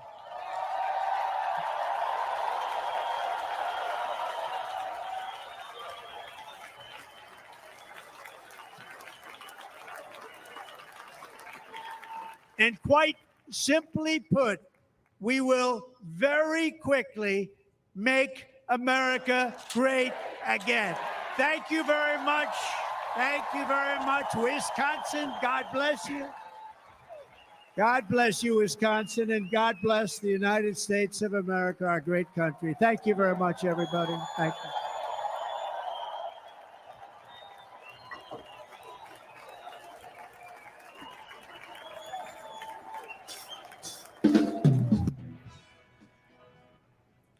Okay. Who wants to go first? USA. USA. Well, I'll say that dude's got more energy than I do. I'm tired. Wow. So that ends the RNC convention, and a big speech, barn burner of a speech, I would say. We should challenge Joe Biden to do such a speech. So the things that struck me were the no victory in winning for half of the country. So it's, right off the bat, he's trying to unify people. Mm-hmm. Do you think would you think that will resonate with people after 8 years of mainstream media and Democrats calling him divisive? Well, that blowing up in their faces right now. I'm not sure if you've heard about the band that the actor Jack Black is in, Tenacious D, where they had said some off-color comments about Trump and hoping that he would get the bullet next time that there was a shot. Well, Kyle Gass, he got kicked out of the band basically immediately after that happened. And Tenacious D, this band that's been around for like over 20 years, is basically no more. So there's weird stuff happening to the left, and it's all because Donald Trump got shot.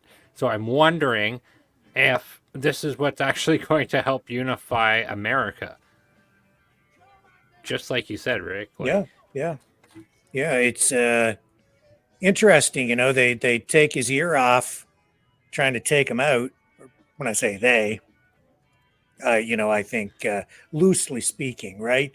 But this happens, and I think maybe it's been a wake up call for the whole country in Yeah. in a positive way. It took a negative action like that to make people go, hey, maybe things are going a little too far here, right? Maybe a lot too far. I think by tomorrow we'll have a better picture of that though, because we have to wait for the CNN talking heads to come out, and Mhm. we have to wait and see. Are they going to be like, oh, he did a hand movement like this instead of like this, and so that's what Hitler did? So we have Yeah. to wait. We have to wait and see.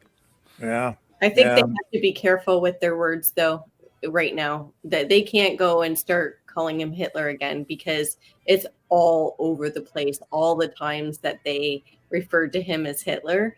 And people are making that connection. You keep saying that, and you've turned up the temperature so high that some lunatic went out there and thought that it was his duty to try to take him out. Right. So that's just what's been blown up all over the place. So they do have to be careful of what they say. They better plan it very carefully how they're going to react to this. And I think you hit the nail on the head there, Liz. That's what I've been saying here on this program for a long time. Is that's how these assassinations actually happen. People think it's like some grand plan or intricately planned thing. No, all they're doing is they're weaponizing mental illness, maybe even unintentionally. But people are being subjected to so much of this negativity that they're being triggered, and then you get a young man up there, 20 years old, who takes shots at the president. Not only is it tragic because of what happened to Trump, it's tragic because of a 20-year-old's life destroyed too, with all this negative darkness, this terrible, terrible, twisted information that's been implanted in his head. It's driven him nuts.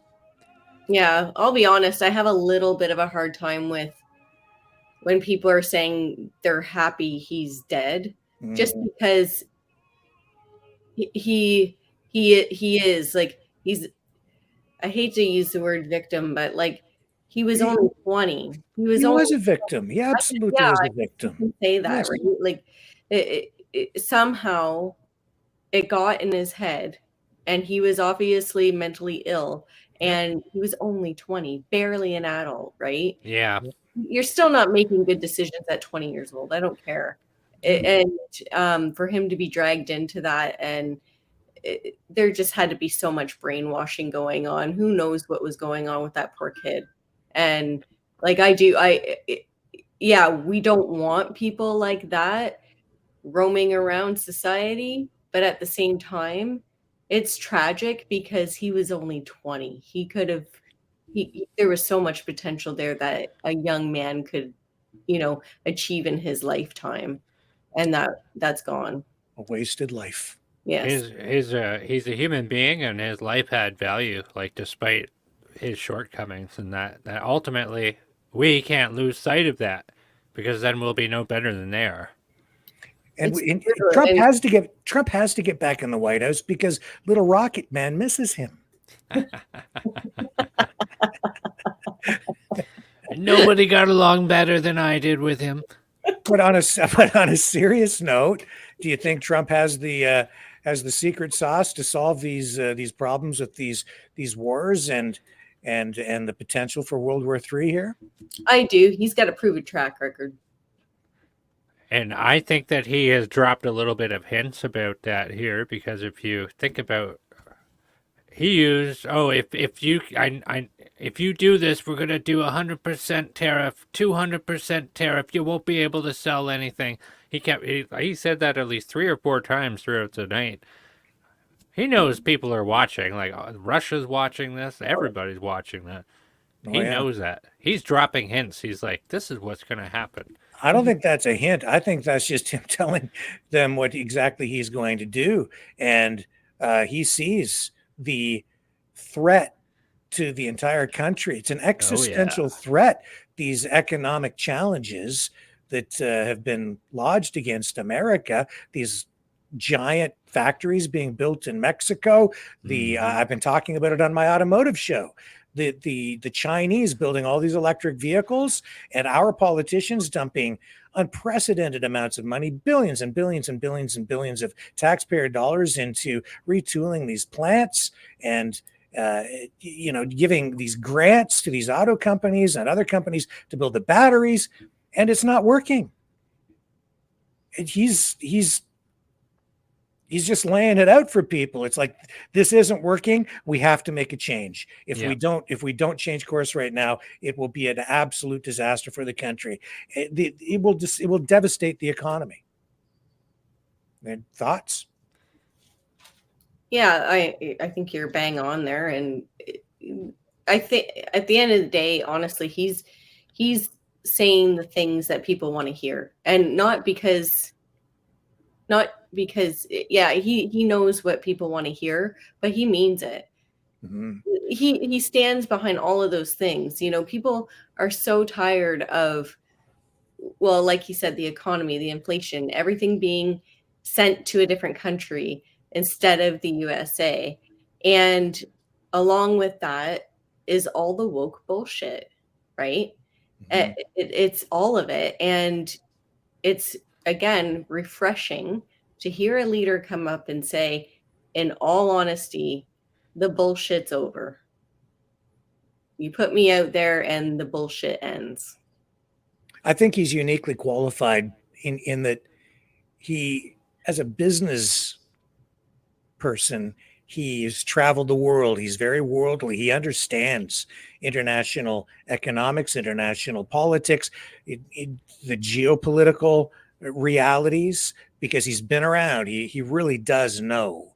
And he also now has the experience of having been president. He knows the mistakes that he's made in the past. He sees the problems very clearly, I think. And so the economic, political, social policies that he's going to implement will be further refined beyond where they were during his first term in office. So I think he is uniquely qualified, especially on the energy portfolio, where he's saying drill, baby, drill. And when I compare that to what I'm hearing from RFK Jr., and you don't hear him talking a lot about that, but RFK Jr. wants to ban the export of natural gas from the United States, which blows my mind. But Trump wants to use the energy to fuel economic prosperity. You have to. Making cheap and affordable energy for everybody to use is the number one thing that you could do to lift up the lower class people in your country. So if you make energy, if you make turning on the lights cheap, if you make being able to buy an automobile and get around, movement means business, and business means money, and money means prosperity. Cheap energy fuels economic growth, and growth is what you need to get the country out of debt, if that's even possible, because it's so far into debt. But the current administration is trying to use economic policies, modern monetary theory, money printing, and that's resulting in massive inflation. They're inflating their way out of debt, which is fake, and it's a burden on middle class and poor people, because it devastates people's savings. That's not a solution to the problem. The problem, as I've been saying it right here too, it's growth, and that's what Trump is advocating for. Speaking of economic policy and humility coming out of Trump, for him to come up with the idea to say we're gonna no longer tax tips, I thought that was a genius idea right there. And if that doesn't speak to some blue-haired barista out there, I don't know what will. But if you think about the amount of people who are not tipping with cash anymore, like he said, they take the tax off the check that they get. That's because everybody's paying with a debit card. We're already with the digital currency. I've been saying that for a while. That's just how it is. I mean, you could use cash, but the kids these days, they're all using the debit card. Like, that's it. End of story. What a smart idea. I think that is something that would help fuel prosperity for people who are kind of already being kicked down anyway. Like, if you're working as a waitress, why not give them that hand up? Because we would prefer that they don't need a policy for that, but they need a policy for that because the IRS is going to go after them because it's documented. It's documented income coming in. So yeah, you're right. It's brilliant. And I used to be a waitress, so that really spoke to me as well. And it's really nobody's business when somebody is tipped. Like, leave them alone and let them keep their money. And I agree. That was brilliant. I love that. It is brilliant. It's powerful messaging. In Canada, Pierre Poilievre with the Conservatives going up against Trudeau saying, axe the tax, axe the tax. That resonates with people. And this no tax on tips, that's his version of this. And it speaks directly to the working class. Absolutely. Yeah. The other thing that I thought was very Reagan-esque, very much like Ronald Reagan, was the language, the strength of the language he used, messaging directly to Hamas, telling them those hostages, those American hostages, better be released before I get back in the White House, or you guys are in big trouble. And I think that's absolutely the appropriate message. On October 7th, and I'm sorry, especially to Johnny, who's trying to tell me every day that October 7th never happened because he's listening to so much propaganda. I'm sorry, but 45 Americans were taken hostage on October 7th. 45 were killed. 12 were taken hostage, and 8 are still in captivity. That is very real. That's a very American issue, and that is a very Reagan-esque approach, and that is what is needed. You got to lay it on the line, and you know what? That war could end right now. All they have to do is release those darn hostages. That's Yeah, it. I loved that too. That made me happy when he said that, and that again takes balls.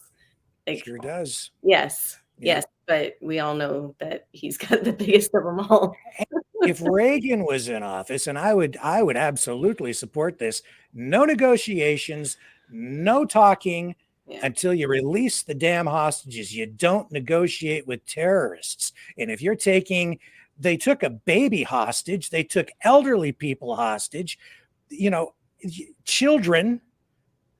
Those are not combatants. Those are not soldiers. Those are just innocent civilians that they scooped up and held hostage. That's terrorism. You don't negotiate with that. That's the end of that. And so that's what you're getting from Trump right now. That I love, because that leads to peace through strength. And once you get there, then you can achieve, I would say, strength through peace. But you gotta have the peace first, and that means you got to get those hostages released. And there should be no waffling on that, none, because those people being held captive, they deserve nothing less. Absolutely. I mean, like what occurred with that whole situation is just so disgusting, and clearly Joe Biden is in a position to resolve it. It's one of those issues where it doesn't matter which side of the line you step on, somebody's going to be mad at you about it. So I'm glad he's taking the right stance on it. Yeah, and that's not about the Palestinian people. That's none of that. Okay, this is about hostages that are being held, who are just civilians, and they're Americans. People have forgotten about them because the media is so bent on supporting Biden and the Democrats that they just don't want to talk about it. Okay? Human trafficking. Unacceptable. Absolutely unacceptable. They're American citizens, and they need the support of the State Department. They need the support of the president, the White House, the government, and they're not getting any. They need the support of the media, frankly. Remember the Iranian hostage crisis under Carter? Every day, I don't know if you guys remember this, but every day, the news, the 6 p.m. news, the late news, the network news, they always started every newscast with how many days those hostages, American hostages, had been held. And is that the thing they made the movie about called Argo? Yes. And the CIA smuggled them out? Yeah, it wasn't the CIA. Do you know who actually got them out? The Canadians. The Canadians. Yeah. Yeah, it was the Canadians. That's why they got out. Fantastic movie. Loved it. It was. And people should look up the history on that. And why did they release those hostages? Because Carter lost the election. Reagan was coming into the White House, and he told them, you release those damn hostages. He made the deal, and he warned them. And as his plane was touching down and he was about to be inaugurated, those hostages were released while Reagan's plane was touching down for his inauguration. That's what leadership, that's what strength through peace through strength is all about. He just laid it on the line. But Carter was the weakest president to date to that point. And I remember it vividly, even though I was very young at the time, back in the 1970s. Okay. Well, Reagan, he changed everything. Trump delivered the right message tonight, in my opinion. I agree. Was there anything that you guys thought that maybe he didn't do so well, or that I think I'm pretty fired up from what he said. Like, I think there's a couple of things that he said that were kind of stupid. Like, I was talking to the doctors and the doctors said that nobody bleeds like I do. It's like, come on. It was just kind of trivial. It was like, oh, okay. Yeah. I don't know. I thought his account of what happened to him, I thought it was okay. I thought that's what people probably wanted to hear. They wanted him to talk about it. You know? Of course, it's like the elephant in the room. And what really impressed me in the beginning was the tribute that he had made for the victims who got shot in the crowd. Because at the end of the day, Trump had overshadowed this terrible thing that kind of happened to them. That, of course, he's taking up the headlines, but you had like these victims that fell prey to this that actually did die. And it's incredibly sad, but it's like the headlines aren't going to talk about that so much as they are Trump. And it's like, I'm glad that he did that. I thought it was necessary to do that. And it was kind of $6 million they've raised for those families. That's, for the gentleman who died, that's not going to, ease their pain, but at least they don't have a financial burden to add on to what they're dealing with, right? And, the man, obviously, that man, that's why it bothers me so much, is because that man already was a hero just in his regular life. And you know what? I'm willing to bet, just based on what has been said about him, that if he had to relive that moment, he'd do it again in a heartbeat, because that's just who he is. He threw his body on top of his family so that they were protected. There's nothing more heroic than that. And it's just a tragedy. Absolutely. And it needed that spotlight that Trump gave to him. It's like he kind of shared this moment with these people that he knows it's not all about him. Yeah. And an amazing show just overall. Very entertaining. It is reality television that has come to life. I think we could expect ongoing from Trump. Like during the speech, he said inflation is a killer. And that's right. He needs to hammer this inflation business as hard as he possibly can. This is all Joe Biden's fault. And to mock the guy even further, like, remember 2 years ago where Joe Biden was like, oh, we saved you 10 cents on your condiments for your 4th of July hot dogs. It's like, what a joke. Joe Biden is destroyed, and we as Canadians are being hurt by the inflation that's happening in the United States all the time. Like, this is leaking out onto us. Yeah, and I don't know how the Democrats and Biden will follow, a show like this. This was glitzy, glamorous, filled with energy. There's forward momentum here. What's Biden going to do to follow up with this? Like, I don't know. And then tonight, Biden in isolation. The word we're getting is that he'll resign by this weekend. And now I'm seeing that there are some party party officials who are going to the media. I think specifically they just went to MSNBC to get on the air to say, no, it's not true. These are rumors and they're all false. He's not resigning. So I don't know, but I think he's gonzo. Well, it Yeah. looks like the Democrat National Convention is happening August 19th to Thursday 22nd. So if it's going to happen, it's got to happen before that date. Yeah. Otherwise, chosen for the running. The big difference I find between something like this, you know, and it is Trump's show, basically, right? But this, I think people are walking away from it feeling hopeful and actually kind of excited, right? Because finally, maybe, you know, something positive can happen. So I think it, you know, it left a positive feel, a hopeful feel.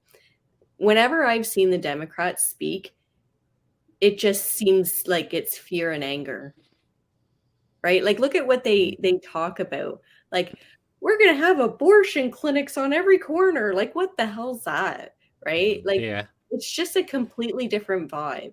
It's a completely different way of, they talk about things that get people like fired up, angry, and scared, right? Yeah.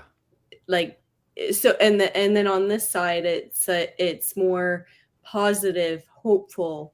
You know, we're gonna make things in a way that you can thrive, you can succeed, you can, the American dream. I love that. I love that they kept saying American dream, right? Because that's the way Americans envision true USA. And 100%. Yeah. Yeah. He was talking about like expectations. It's like you haven't had it high enough expectations. We need to have high expectations and fulfill them. And I 100% am on board with that. And now I've been keeping an eye on what's been trending on Twitter throughout the whole thing. And Hulk Hogan has stolen the show. see, like, He was trending number 1 on Twitter for like over an hour. Now he's number 2. and what was his theme song? His theme song? You don't remember his theme song that he walked out to? No, what was it? Real American. Oh. Real American. It's just perfect. It's awesome. It's awesome. It is, but you know, you're right, because this about the positivity. This is a message of, you know, pro-growth, pro-American, pro-patriotism, pride in your country. It's about restoring that pride, you know, that love of country. And you look at what the Democrats talk about, and you're right, Liz. It's always about, you know, it's climate change. We're all going to die. You know, the sky is falling. We have to tax the crap out of you to save the world. And, you know, it's always negative. And you're right. Even their talk about abortion clinics, that's a kind of a negative thing, you know? It's negative and dark to me. Yeah, very. Like to raise your hands up in celebration about that, like, that's dark to me.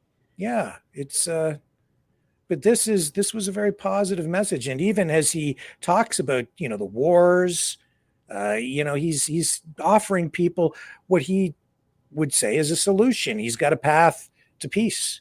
That's really what he's talking about. This is the Trump peace plan, really. Yeah, and who else talks like that? Even, yeah, go back to the Democrats. When do they ever say that? When do they ever say peace? Yeah, when do they ever promise that they're going to bring peace? You know, I want more details. I kind of get where he's going in Israel. I'm not sure exactly what he has in mind for Ukraine, because it's complicated now. When he was president, Putin didn't go any further into Ukraine. You know, they still had some issues going on there. It's kind of, I would characterize it as a civil war of sorts, but Putin didn't go all the way in when Trump was there. When Biden gets in, now we've got a much different scenario. and the Russian troops are in there. So I don't know exactly how Trump is going to solve that in a way that still preserves Ukraine as a nation state. I mean, I have my own views on it, but he's the guy who's going to end up in the White House.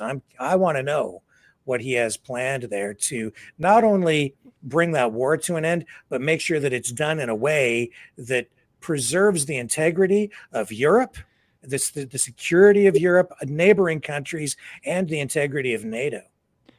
Rick Walker, I don't think he even knows how he's going to do it yet, but Vladimir Putin and all these other dictators are probably already, they probably think that he thinks he knows what he's going to do. It's part of his charm. Like, oh, is he going to do this or is he going to do that? What's he going to do? Like that's just part of how he gets stuff done. You don't know what he's going to do. Yeah. Well, and he's probably thinking in terms of, I would imagine, what is it going to take to get Putin to back off, right? Because once upon a time, there were he offered peace talks, right? Once upon a time. So who's to say having that president back in that he got along with, that he knows that Trump is willing to stand up to whoever he needs to stand up to find peace. So is that telling NATO to back off again, right?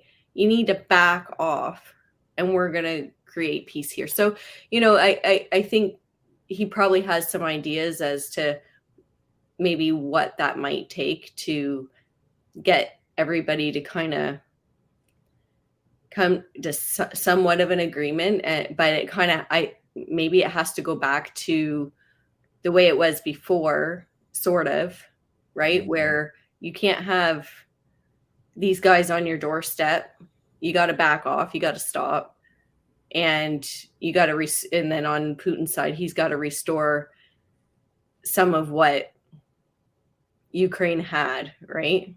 I don't know. That's just, that's, if it were me, that's how I would think, is like, what's the maximum he's going to ask for, and what's the minimum like I can offer to kind of get things going in that direction, and then just telling everybody else to basically piss off. Well, yeah, I think that it's very unpredictable now because, it is. There was that 6-month delay in getting the aid package to Ukraine. They didn't approve that on the U.S. side. It took a long time. That cost Ukraine ground, and now there's this wild card in there, like who's going to end up in the White House. And if it's Trump, obviously he's going to take a completely different approach to this. Does that mean that additional funding will be cut? You've already seen J.D. Vance say several times that he doesn't really care what happens to Ukraine. So there's no support there. But what does Trump really have in mind? My guess is he won't just abandon Ukraine or sacrifice the country. He will want to preserve the sovereignty of that nation in some way. But what will that look like? Does it mean that Russia gets to keep Crimea and these areas that they've already claimed? My guess, I can only guess, and not much sense in me sitting here speculating at this point. But I want more details. I want to know what that looks like. He'll probably give more details as it gets closer to, like, maybe not all, but just maybe some ideas, just because, he's going to want the people to know what kind of plan. Maybe, except that it's a difficult thing for him, though, because he's all about the art of the deal. And that means you don't tell the person you're negotiating with what you're willing to settle for. So he can't just come out and tell the people what he's willing to settle for, right? He needs to ask for the moon and then settle for something less in order to meet in the middle. But we'll see where it goes, I guess. If I were Zelensky, I'd be a little bit worried. Oh yeah. He's not going to have a say in what happens in America, though, I don't think. Especially when the current president calls him Putin. Yeah. Yes, that's right. Oh my gosh, what a disaster. What a disaster. Like you Well, can't make that up. You I can't. Like, know. But Oh, I mean, he had some good news for Joe Biden in there too. He's talking about, making cure for Alzheimer's. So, like, that's very important. I, actually, I was working on that for a long time, but I just wanted to kind of ask, like, what was he getting at with that? Like, am I missing something, or is he going to be putting in some sort of research initiatives or something like that? well, maybe he knows because, as far as I know, there are tons of there's tons of research going on for all sorts of major illnesses. Because I'm in the health, field, I look at that stuff all the time. And Harvard has some really good programs, like research programs happening. I don't want to say cancer or Alzheimer's, but I've been looking at things like how nutrition affects mental illness, and they're talking like psychosis and that type of thing. And so if Harvard can do studies like that, what's not to say that an institution like that or something similar to that isn't already in the process of cancer and Alzheimer's? And if they are, he might already know that. And it is like he said, having a leader who's going to give them the green light. The other thing that that all comes with is screwing over big pharma. So that also takes balls, right? These guys, Biden and his administration, they're not going to go against big pharma. They're not going to do things that's going to make them less money or cripple them, right? Because really, if Harvard's right about the research that they're doing, imagine all of the medication, mental illness medication, if people can just fix their problems through diet. oh, and Johnny, I'm seeing your comments about the 200,000 civilians in Gaza killed. I'm going to say right now that article in the Lancet is crap. Okay? It's absolute crap. Those numbers mean nothing. I read it, and the methodology is beyond flawed.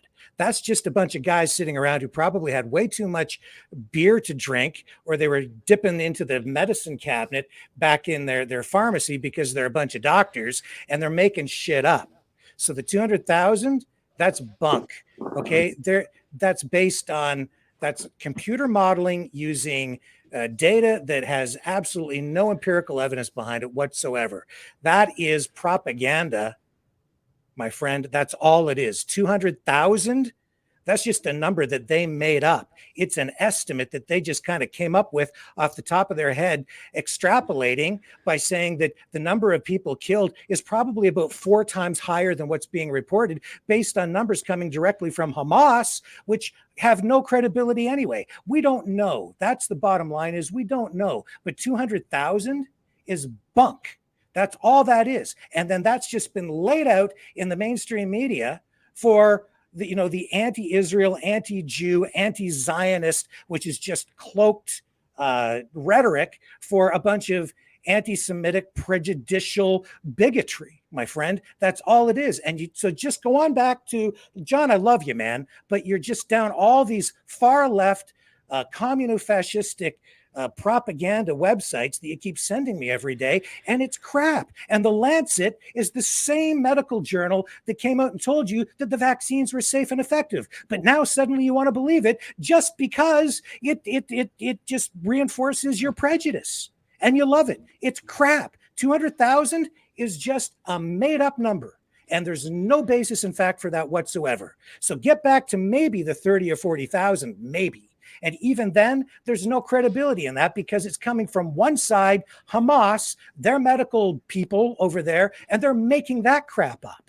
Okay, so we don't know. I don't know. Maybe it's more. Maybe it's 500,000, but probably not. Probably not even close, because they're inflating the numbers. And you want to know why, John? I'll tell you why. I'm tired of this. I'm tired of all this propaganda. They're doing it because the more they can call this thing a genocide, it cancels out the Holocaust. And that's all that it is. It's propaganda, PR. It's a genocide. That way they get to say from now on, the Holocaust either didn't happen or it just cancels it out. The Holocaust doesn't count because they committed genocide over here. And that's all it is, man. Call me tomorrow. We'll have a discussion on the phone again because I love talking to you and I love you. But you got to get your head out of all these websites and fake news sites and all this propaganda that is twisting your mind and filling your heart with hate. How about the hostages? You never want to talk about those. Okay. And I love you. I really do, man. But I'm so saddened because your mind is being twisted with all this conspiracy, anti-Zionist crapola. It's just recycled hatred from the past. Sorry. I gotta do it. I just can't. It's too much. Sorry, guys. My family doesn't like to wear shirts. That's okay. When he came in earlier, I was like, it's Hulk Hogan. That was one this time. Right? Oh my God. Anyway. So John, I love you, man. No, 200,000. No, it's not true. Yeah. I agree, Rick. Like I hate all the death on both sides. Yep. It's both sides. And I cannot stand the anti-Semitic talk. I just can't stand it. It's like, really, we're gonna talk this way about Jews again. Like, yeah, it's just terrible. What's It's awful. And I don't want it the other way around either. No, absolutely not. Absolutely not. There's a bunch of innocent bystanders on both sides throughout this thing, and we need to stop picking a damn side. Why the hell would you want to pick a side? You want a whole group of people to die? There's something wrong with you. Yeah, it's, for me personally, this is not my war. I'm not Palestinian. I'm not Jewish. I want the killing to stop. Yep. Right. But I want truth, not propaganda. And I don't want people's minds filled with all this, recycled anti-Semitic, all these recycled anti-Semitic tropes. And it's just disgusting.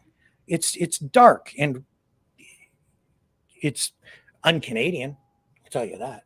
Well, the propaganda are the steps that eventually led to the Holocaust. That's right. You fill people's minds with hate, and then when they are surprisingly put in front of somebody with a gun, and the buddy in front of you already, shot their shot. Yep. You're like, oh, I guess I better do this. It's got to stop. Yeah, it's got to stop for sure. It's just a short little jump to to death. And yes, and please, for the love of gosh and God, you gotta look back at the history and learn from it, man, or we will repeat it. But some people it seems they're determined to repeat it. In fact, they just want to keep it going because what's going on in Gaza, that's just an extension of World War II. It never really stopped. That's what this is.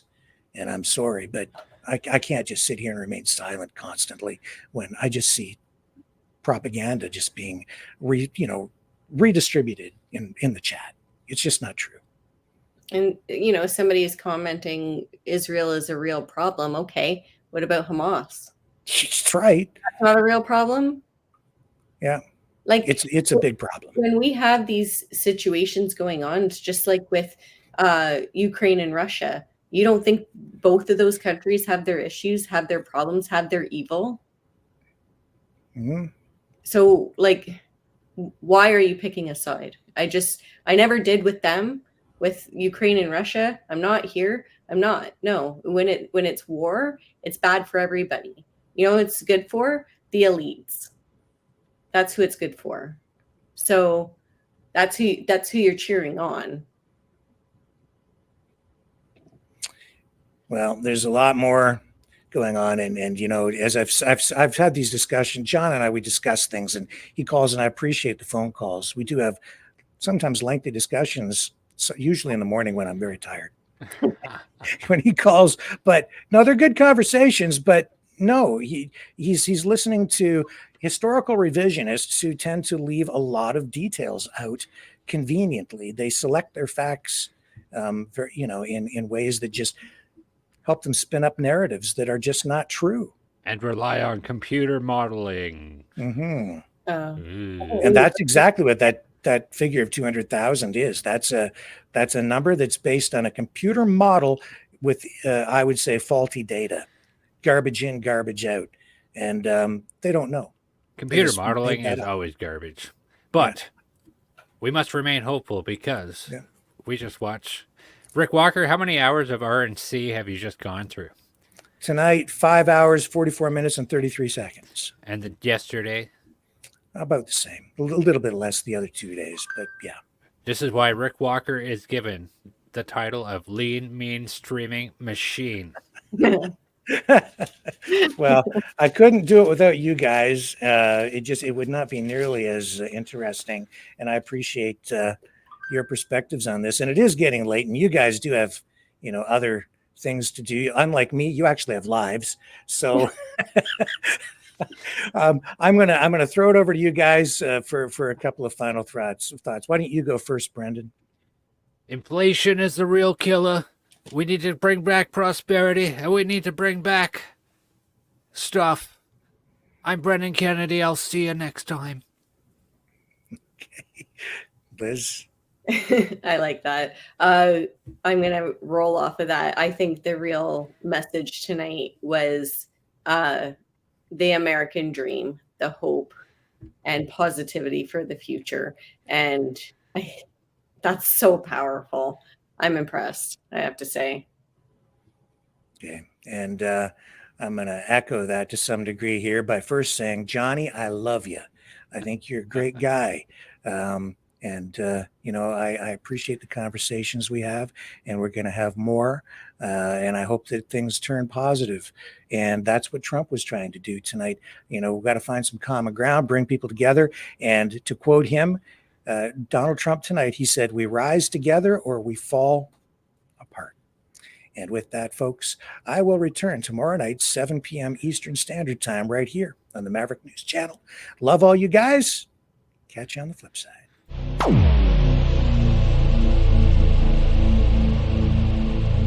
This has been a Maverick Multimedia production.